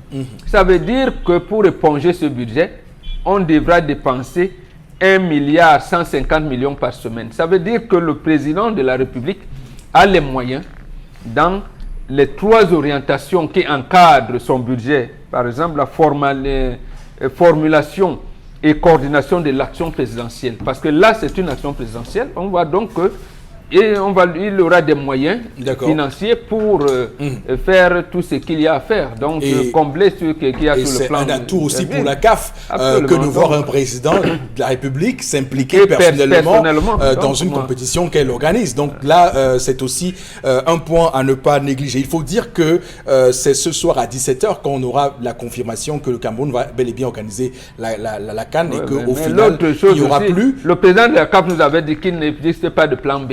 Oui. Donc pour lui, il pense que le Cameroun va organiser. Le Cameroun va l'organiser. Et il faut dire que, et là encore, et c'est où la CAF va vraiment se, entre guillemets, lécher les doigts par rapport à cette CAN du Cameroun, puisque la CAF n'aura pas vu ça nulle part ailleurs en Afrique. Il faut dire que Samuel Eto'o organise à la veille de la CAF, de la CAN au Cameroun, un match de gala où les plus grands noms du football mondial vont se retrouver sur le sol africain. Ça n'a jamais été fait nulle part ailleurs en Afrique. Le Cameroun sera le premier pays africain à réunir tous ces ballons d'or, Cristiano Ronaldo, Messi, tous ces grands joueurs, Ronaldinho, tous ces ballons d'or qui viendront sur le Camerounais pour évidemment rehausser l'image de cette compétition qui, comme vous le savez, et comme je l'ai dit, est en concurrence avec l'Euro de football, avec la Coupe de l'Amérique du Sud. Son nom m'échappe, mais je vais retrouver ce nom-là. Voilà, donc c'est Copa América. La Copa América. Merci, Moro Bengan.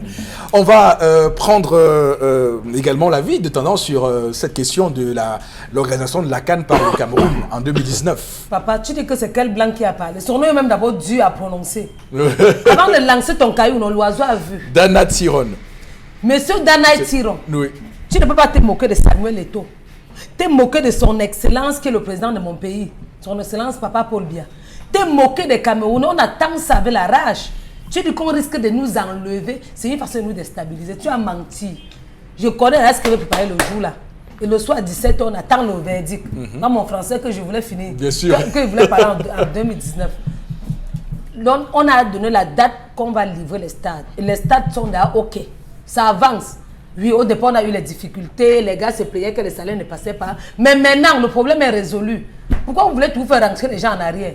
Hein, monsieur Leblanc, tu as menti. Le Cameroun va organiser. Je suis prête. À tous les matchs, je serai là. Même les gens qui étaient invités là, je vais les voir et on va se filmer. S'il manque là-bas, c'est que ce n'est pas moi. Le match de gala là, je suis là. Même si c'est n'importe où, je vais que partir. Pour l'amour du pays, en tant que Camerounaise, pourquoi pas? Les gens vont dire que quand il va se aller faire le mature vieux ou encore il va aller racoler. Même s'il racole, ça fait quoi? À gogo. Oui, je vais partir. Je vais partir voir avant de venir vous dire. Partout où ils vont jouer, je vais partir. Concernant les routes, le problème, donc on va résoudre tous ces problèmes avant même la CAN. D'abord, quand on a commencé à ranger les routes, même à Niala, ça passe d'un peu. Attendez, dès que la pluie va un peu baisser là. Parce que le moment où on commence, la pluie commence, après on arrête. Mais pour le moment, nous sommes prêts. Je m'arrête là, Eric. Ok, très bien. Donc, on va le dire sans avoir froid aux yeux. C'est important, c'est un devoir patriotique. Et il faut dire que toutes ces personnes qui ont parfois, on va le dire aussi, parfois émis des réserves sur l'organisation de la CAN par le Cameroun, étaient tout aussi des patriotes. Et estimaient qu'il était se bouger un peu. D'ailleurs, ça a payé puisque juste après cette dénonciation, il y a eu ce coup d'accélérateur qui a été fait et justement aujourd'hui, on voit bien que les stades sont levés. On a fini avec les toitures. On est clairement en train de prendre les travaux sur la pelouse. Donc c'est clairement de bons signaux. Donc il n'y a pas à s'en faire. Je rappelle que le Cameroun d'ailleurs dans cette configuration n'avait que 2 stades à construire puisque le stade Amadou Ahidjo est déjà prêt, le stade de Limbé est prêt depuis, le stade Kwekon à Bafoussam est prêt, le stade Rumdeadja à Garoua était déjà prêt, il fallait juste quelques petits réglages.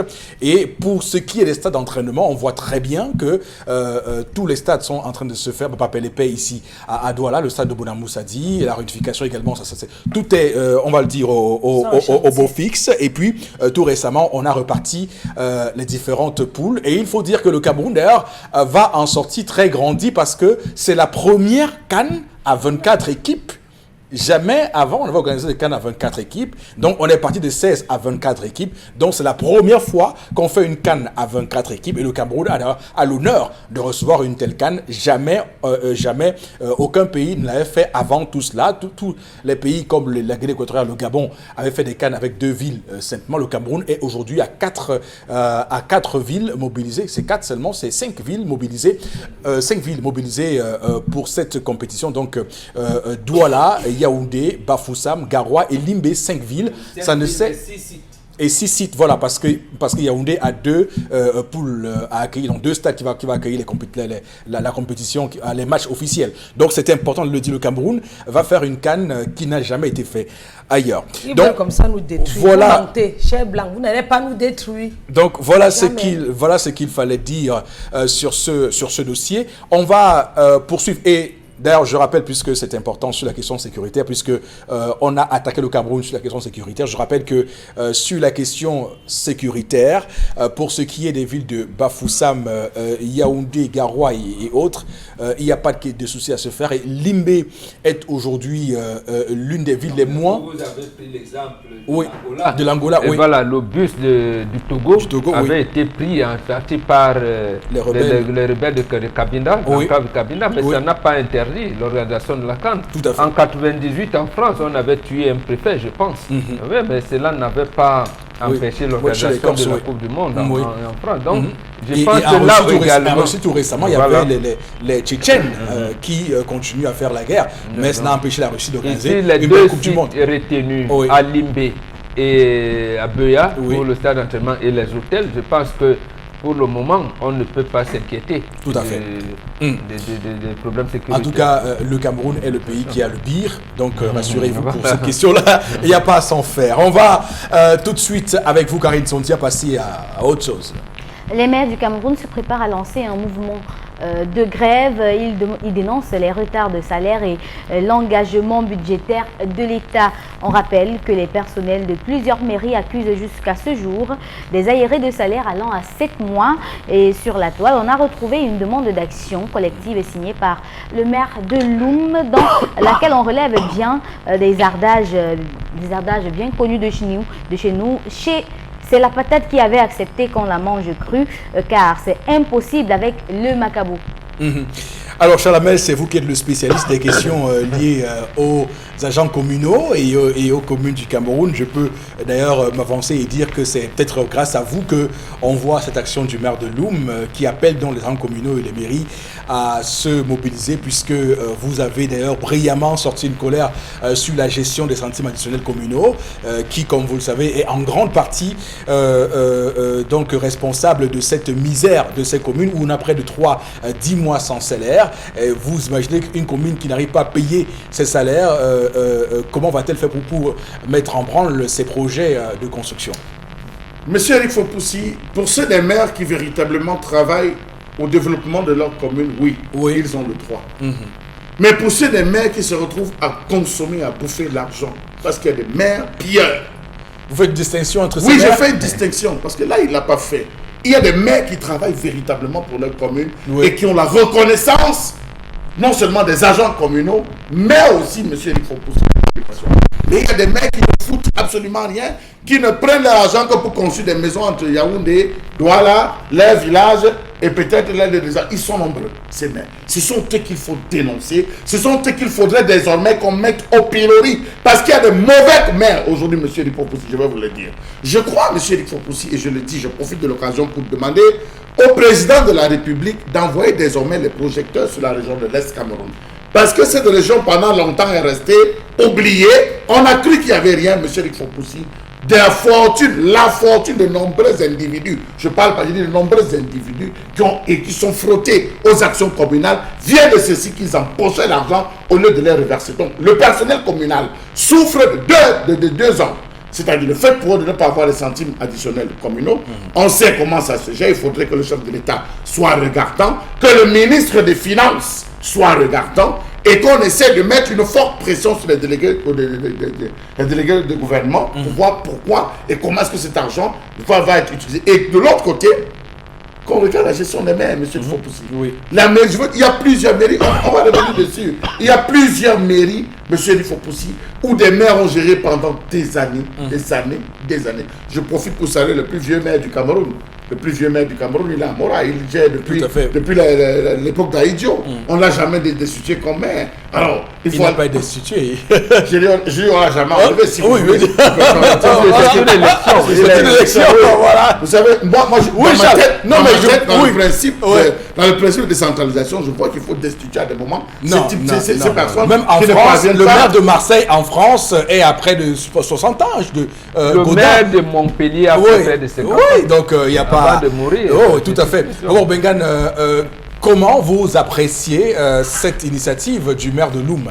2 actions. La première, c'est que les agents communaux accusaient à tort les maires de se sucrer, de les abandonner. La première chose. La deuxième chose, c'est que je ne comprends pas pourquoi, ou alors le travail des secrétaires généraux des mairies, parce que eux, c'est les agents de l'État et les receveurs municipaux. Tout à fait. Donc, en fait, lorsqu'on dit le maire a, oui, mais il y a un secrétaire général qui a l'administration de la mairie, qui sait le salaire et tout. Donc, s'il ne, comment je vais dire ça, ne diligente pas un mouvement, parce que lui, il est payé, parce qu'il est fonctionnaire, et il laisse les autres agents communaux dans cet état. Donc, en fait, ça revient à l'organisation administrative communale de notre pays, où ce n'est pas le maire celle qui décide, puisque en réalité nous ne sommes pas encore au niveau de la décentralisation. Donc le préfet au courant, c'est lui qui tient des conseils, qui préside les conseils municipaux. Pardon. Et ces 2 agents-là, le receveur municipal, le secrétaire de la mairie. Tout à fait.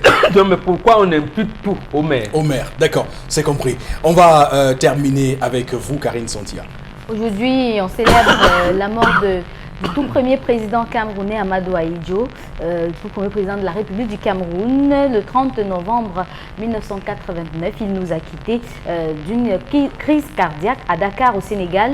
29 ans déjà, et le problème subsiste toujours au niveau du retour de sa dépouille en terre camerounaise. On va commenter longuement cette question. C'est important qu'on la commande, madame, monsieur, puisque évidemment, vous savez que le président Amadou Ahidjo est le tout premier président du Cameroun. J'attends que Moro Bengan puisse retrouver son souffle pour lui demander de nous replonger dans le contexte dans l'histoire et en 89, le contexte de la mort de Amadou Ahidjo en 89 à Dakar au Sénégal. Donc en principe, Ahidjo est mort de crise cardiaque qui a commencé en 1980.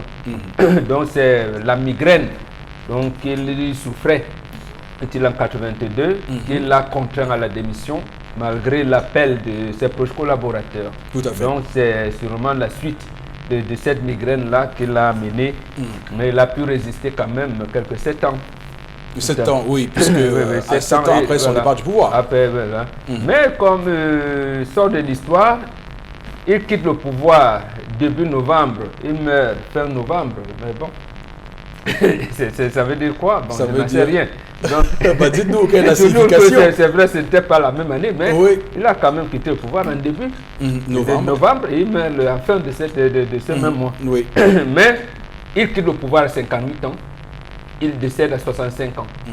Et à 58 ans, il avait donné l'impression d'avoir fait beaucoup de choses. Du moins, la feuille de route qu'il laisse à son successeur montre effectivement qu'il y a beaucoup de choses qui ont été faites. Et que le successeur constitutionnel, bon, lui, quand on regarde aujourd'hui, plus de 36 ans, bon, on se rend compte que mais, ce n'est pas, le pays n'est plus à revenu intermédiaire de toutes les manières. Si on n'apporte pas d'autres qualificatifs. Ok, d'accord. Alors Chalamel, sur cette disparition du président Ahidjo, le 30 novembre 89. Vous aimez me provoquer, monsieur Rifo. Ça, c'est de la provocation. Vous-même, vous savez que c'est vous qui faites allusion. Dans un livre de l'école, vous avez vu ça. Dans un manuel scolaire, vous avez vu, on a mentionné qu'Amadou Ahidjo est décédé de crise cardiaque dans un manuel, de la cile jusqu'au supérieur. Ça, c'est de la provocation. On n'a pas marqué non plus que les maires ont des problèmes de santé. Non, mais c'est de la provocation. Vous savez, les agents communaux ont des problèmes de salaire. C'est écrit dans quel livre? Mais non, vous savez, quand vous posez ces questions à un historien, c'est de la provocation. Oui, c'est de la provocation. Oui. Parce que vous savez que c'est notre combat ici chaque jour qu'on restitue l'histoire. On ne peut pas dire qu'on l'a élevé au rang de ceci, on a élevé cela. Tout ça, c'est du virtuel, c'est du pipeau. Lorsque vous en parlez, ça va créer des souvenirs, ça va créer des remèdes. Les gens vont commencer. Moi, je vais me replonger encore. Je risque de rentrer dans un coma dans les pensées, monsieur le Faux-Possé. Vraiment, laissez-moi avec ma colère. Je suis dans une colère de 36 ans et j'y reste. Oui. Vraiment, en attendant qu'on passe cette colère de 36 plus 7 et qu'on ajoute cela dans l'histoire de ce pays. Oui. Non, on peut quand même dire ça à la MEL que ce n'est pas normal qu'on n'organise pas les obsèques nationales pour le premier président d'un pays. Ils ont dit qu'on a dit là-bas que si la famille veut faire rentrer, il n'y a pas de problème. Et justement, ce n'est pas normal. Oui, c'est ça que je dis que c'est la provocation. Voilà, donc parce que si jamais Ahidjo ne nous suit pas, elle-même va se fâcher. Non. Elle-même va se fâcher parce qu'on doit... Elle va être ravie qu'au moins nous parlions de cette affaire qu'on souhaite passer sous silence. Ne voyez pas cet autre angle, monsieur. Oui, je le vois aussi. Nous ne voyons pas seulement sous ce prisme, parce que nous sommes de ceux-là qui décrions à longueur de journée.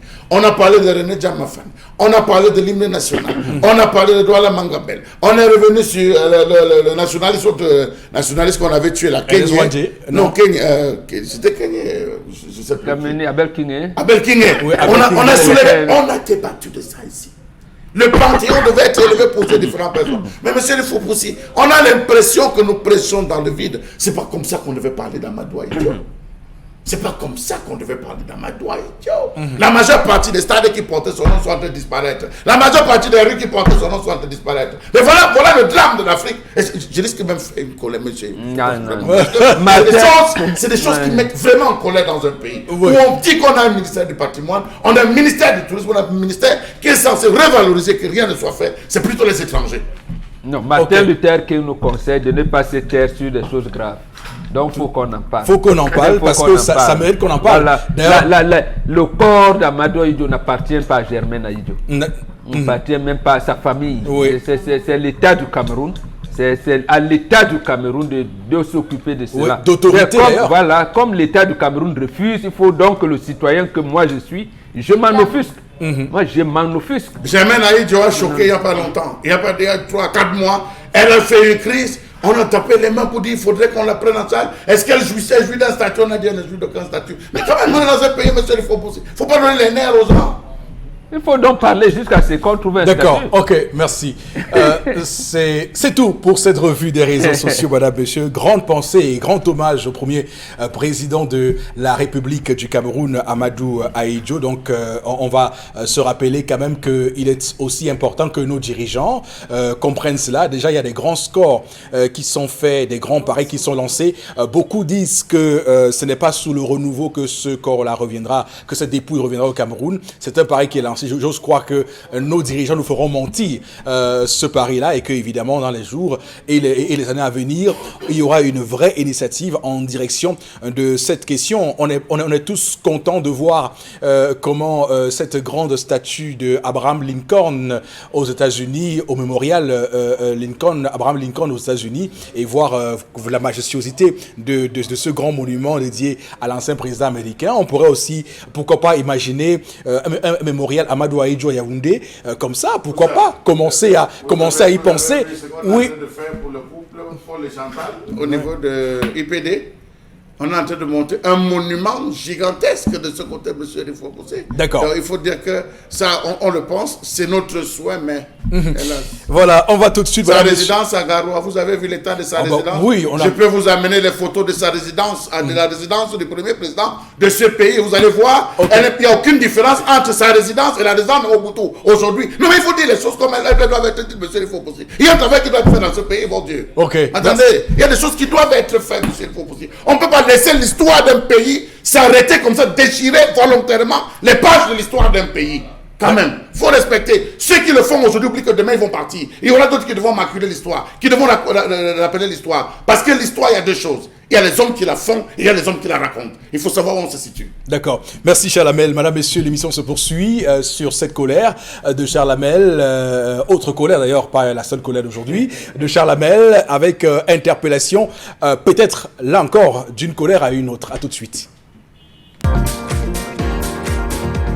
Oui, l'idée et le développement des progrès de notre pays, c'est comme moi je pensais que nous, les Benchikinaires de Douala, on a voté le RDPC pour le développement d'abord pour nous et pour notre avantage. Mais quand nous on le met au pouvoir aujourd'hui, ça ne fait même pas 2 semaines quand on le met au pouvoir. Il revient encore avec les impôts pour nous nuire, pour nous déranger. Or, il devait nous laisser aussi de bénéficier ces 2 mois de fin d'année pour aussi se préparer pour l'année prochaine. Pour maintenant, payer nos papiers, payer nos tâches, tout ce qu'il faut. Maintenant, quand nous on lui met au pouvoir, et demain, Tony envoie ces gars, il nous arrête, ça ne fait pas 2 semaines qu'on lui met au pouvoir. Quel est donc notre avantage? Donc notre avantage c'était le pain sardine qu'il nous a donné de manger. Aujourd'hui maintenant on regrette le pourquoi qu'on lui a mis au pouvoir. Nous on propose que lui il doit nous donner 2 mois, donc les mois qu'on a là, il faut que ça finisse. Il faut qu'il nous donne les mois là, on se prépare pour préparer nos impôts. Ce n'est pas qu'on ne paye pas les impôts, on les paye. Mais le problème est que quand il y a les élections, il y a quelque chose comme ça, on doit nous laisser, on profite les derniers temps pour se programmer pour l'an prochain. Il devait nous donner un faveur même pour 1 an. Est-ce que ça c'est un métier? Ce n'est pas légal. Nous ne sommes pas les tassimènes. Un tassimène, son métier est légal parce que il peut quitter de là, il devient un chauffeur de l'État lui-même. Mais nous, qui va nous prendre un jour qu'on vient encore? Et il n'y a qu'un ministre qui roule sur la moto. Qui va un jour dire qu'il cherche un benchikinaire professionnel pour l'accompagner au travail? Il n'y a pas. Quand il faut voter, il ne parle pas voir les tassimènes que bon, venez, on fait la publicité. C'est toujours les benchikinaires, ouin, partout. Mais la seule chose qu'on tient à leur dire, qu'on regrette le pourquoi Madame Foni est partie. Parce qu'avec Madame Foni, elle nous assurait, on s'en sortait. Il nous faut une autre Madame Foni encore à Douala. En dehors de ça, 2025 là, s'ils s'amusent, on va les laisser tomber, on va les jeter l'éponge.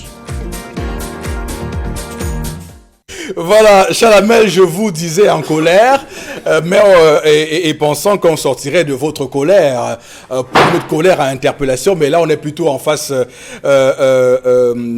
d'une personne enragée, et pas en colère du tout, enragée parce qu'évidemment il y a une situation délétère, difficile à résoudre, et que au sortir de la récente élection présidentielle, celle du 7 octobre dernier, on peut aujourd'hui s'inquiéter de ce que les actions publiques ne soient pas en conformité avec les aspirations de ce Camerounais qui s'exprime ce matin dans Interpellation. Bon, Bengan, un commentaire sur cette interpellation. Sous la houlette du ministre en charge de l'administration territoriale, les Bensikineurs de Douala ont pu faire écho pour l'homme de l'expérience, pour l'homme de la force de l'expérience. Donc ils avaient pu faire écho. Il faut qu'ils assument.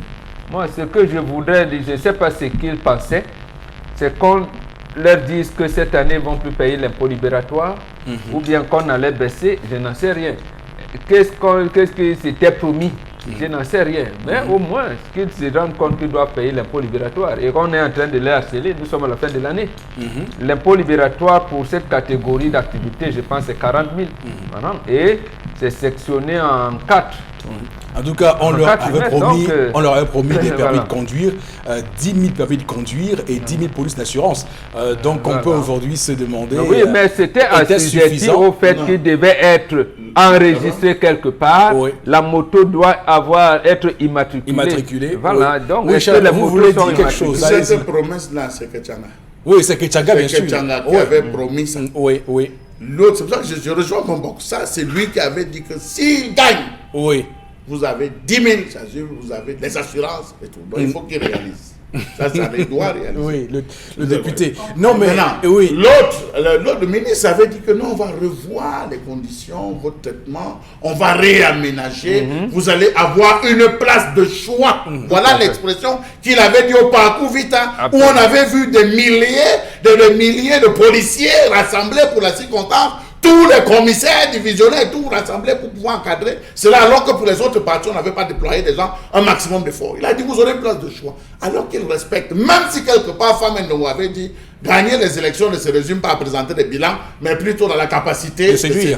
Oui, absolument. Mais je tiens à vous dire aussi que ce soit Cécile Ketchanga, le député, ou que ce soit M. Atangandji, le ministre des Administrations territoriales, ça reste deux personnalités du même parti politique, du NDPC, qui roulait pour le pouvoir. Donc on ne peut pas dissocier les deux promesses. C'était une promesse fallacieuse. On ne peut pas... Non, Chalamel, ne me tirez pas... Ils engageaient. La preuve est que les champions ont fait cette sortie à Maroua. Oui. Donc c'est eux qui représentaient. On va donc dire que puisqu'ils représentaient les champions, ce qu'ils disent n'était pas vrai. Non, ce que je dis, c'est que la promesse faite par Cécile Ketchanga n'a nulle part celle faite par Atangandji. Comme on fait dans la jonction. Voilà, donc tout à fait. On passe la jonction de procédure. Et là, voilà, jonction de promesse. L'une des premières actions, M. Eric Fopoussi, serait de ne pas brutaliser les mototaximens lorsqu'on les interpelle. Lorsque vous interpellez quelqu'un, un conducteur, s'il est seul, trouvez des astuces. Mais monsieur, il faut aussi parfois, vous voyez une femme avec un enfant derrière la moto, vous voyez ces gros bras de différentes communes venir attraper, basculer la moto, parfois faire tomber l'enfant. J'estime qu'il faudrait un minimum en termes de comportement et d'humanisme dans la gestion des Bensikineurs. Je pense que ça devait commencer par là. Avoir des herses pour pouvoir stopper ces différents conducteurs, avoir des stratégies. Donc, le faire comme on le voit tous ces derniers jours, où ils courent, parfois c'est des coups de poing qu'on donne même au conducteur de la moto en oubliant qu'il y a des passagers. Vraiment, il faut revoir un peu. D'accord. C'est même que les drogués qui sont en route. C'est pas sérieux. Les gens la photo comme des drogués souvent. On va, madame, monsieur, sur ce, fermer ce chapitre lié à interpellation de ce matin. Le temps de lire quelques messages aujourd'hui, avec messages reçus aujourd'hui sur les différents thèmes que nous avons abordés sur ce plateau du 10-12 Le Zénith. Avec vous, Karine, une fois de plus, allez-y. Retirer cette canne au Cameroun, c'est commettre un crime social, car nous avons les Camerounais de la diaspora qui auront l'occasion de venir rencontrer les familles ainsi que les grands footballeurs de renom comme Cristiano Ronaldo et Messi. Un autre Camerounais, voilà, qui dit tout simplement que il nous dit que s'il me demande ce que signifie chop blue pot. On ne sait pas. Manger, casser la marmite. Un autre Camerounais, il dit qu'il croit, j'y crois, le Cameroun organisera cette CAN 2019. Landry depuis Yassa à Douala qui nous écrit ce matin. Voilà, s'il nous écrit Yassa, je pense qu'il sait de quoi il parle, hein, parce que Yassa, ce n'est pas très loin de Niala, n'est pas très loin de Japoma, donc il peut bien aujourd'hui asseoir ses affirmations sur des choses précises vues et entendues. Allez-y, Karine Santia, lisez notre message. Douala 4e, 5 morts à cause de la mairie. On ne comprend pas beaucoup le message. Alors, il y en a qui nous écrit, est-ce que le Cameroun est prêt pour organiser la CAN? Victor depuis Mbouda. Oui, alors, on a répondu sur ce plateau que oui. Oui, ce qu'il faut dire à Victor depuis Mbouda, c'est que le Cameroun est prêt. D'ailleurs, à Mbouda où il y a un stade d'entraînement qui est prêt depuis tellement d'années, puisque ce stade avait été offert par une société de téléphonie mobile au Cameroun. Donc, d'où il est, d'ailleurs, sa ville, la Mbouda, va accueillir les équipes qui vont venir s'entraîner à Mbouda. Oui. Retirer cette CAN au Cameroun sera un peu sévère au vu des investissements qui ont déjà été faits, ainsi que l'avancée incroyable des travaux sur le terrain. Mais quelque part, cela nous donnera de nombreuses leçons du fait d'attendre toujours la dernière minute pour se mettre au travail. Philippe Césaire d'Amchine. Non, je dis aussi que si on enlève, ça suppose que tous ces chantiers vont tomber dans les oubliettes. Non, si on enlève ça, la mêle, il faut, nous sommes dans cette émission à dire non à la forfaiture. Si on enlève la CAN au Cameroun, ce sera une forfaiture. Ça ne va s'appuyer sur aucun indice probant et sûr. Parce qu'on a développé ici des cas, des pays où la sécurité était en question et ces pays ont organisé la CAN. On a vu des pays où les stades à la veille de la compétition étaient encore en chantier, organiser la CAN. Le Cameroun a aujourd'hui tous les atouts pour accueillir cette compétition. Mesdames, Messieurs, fin de semaine, fin de l'émission aussi pour cette semaine. On se retrouve lundi prochain, 10h. Que Dieu bénisse le Cameroun.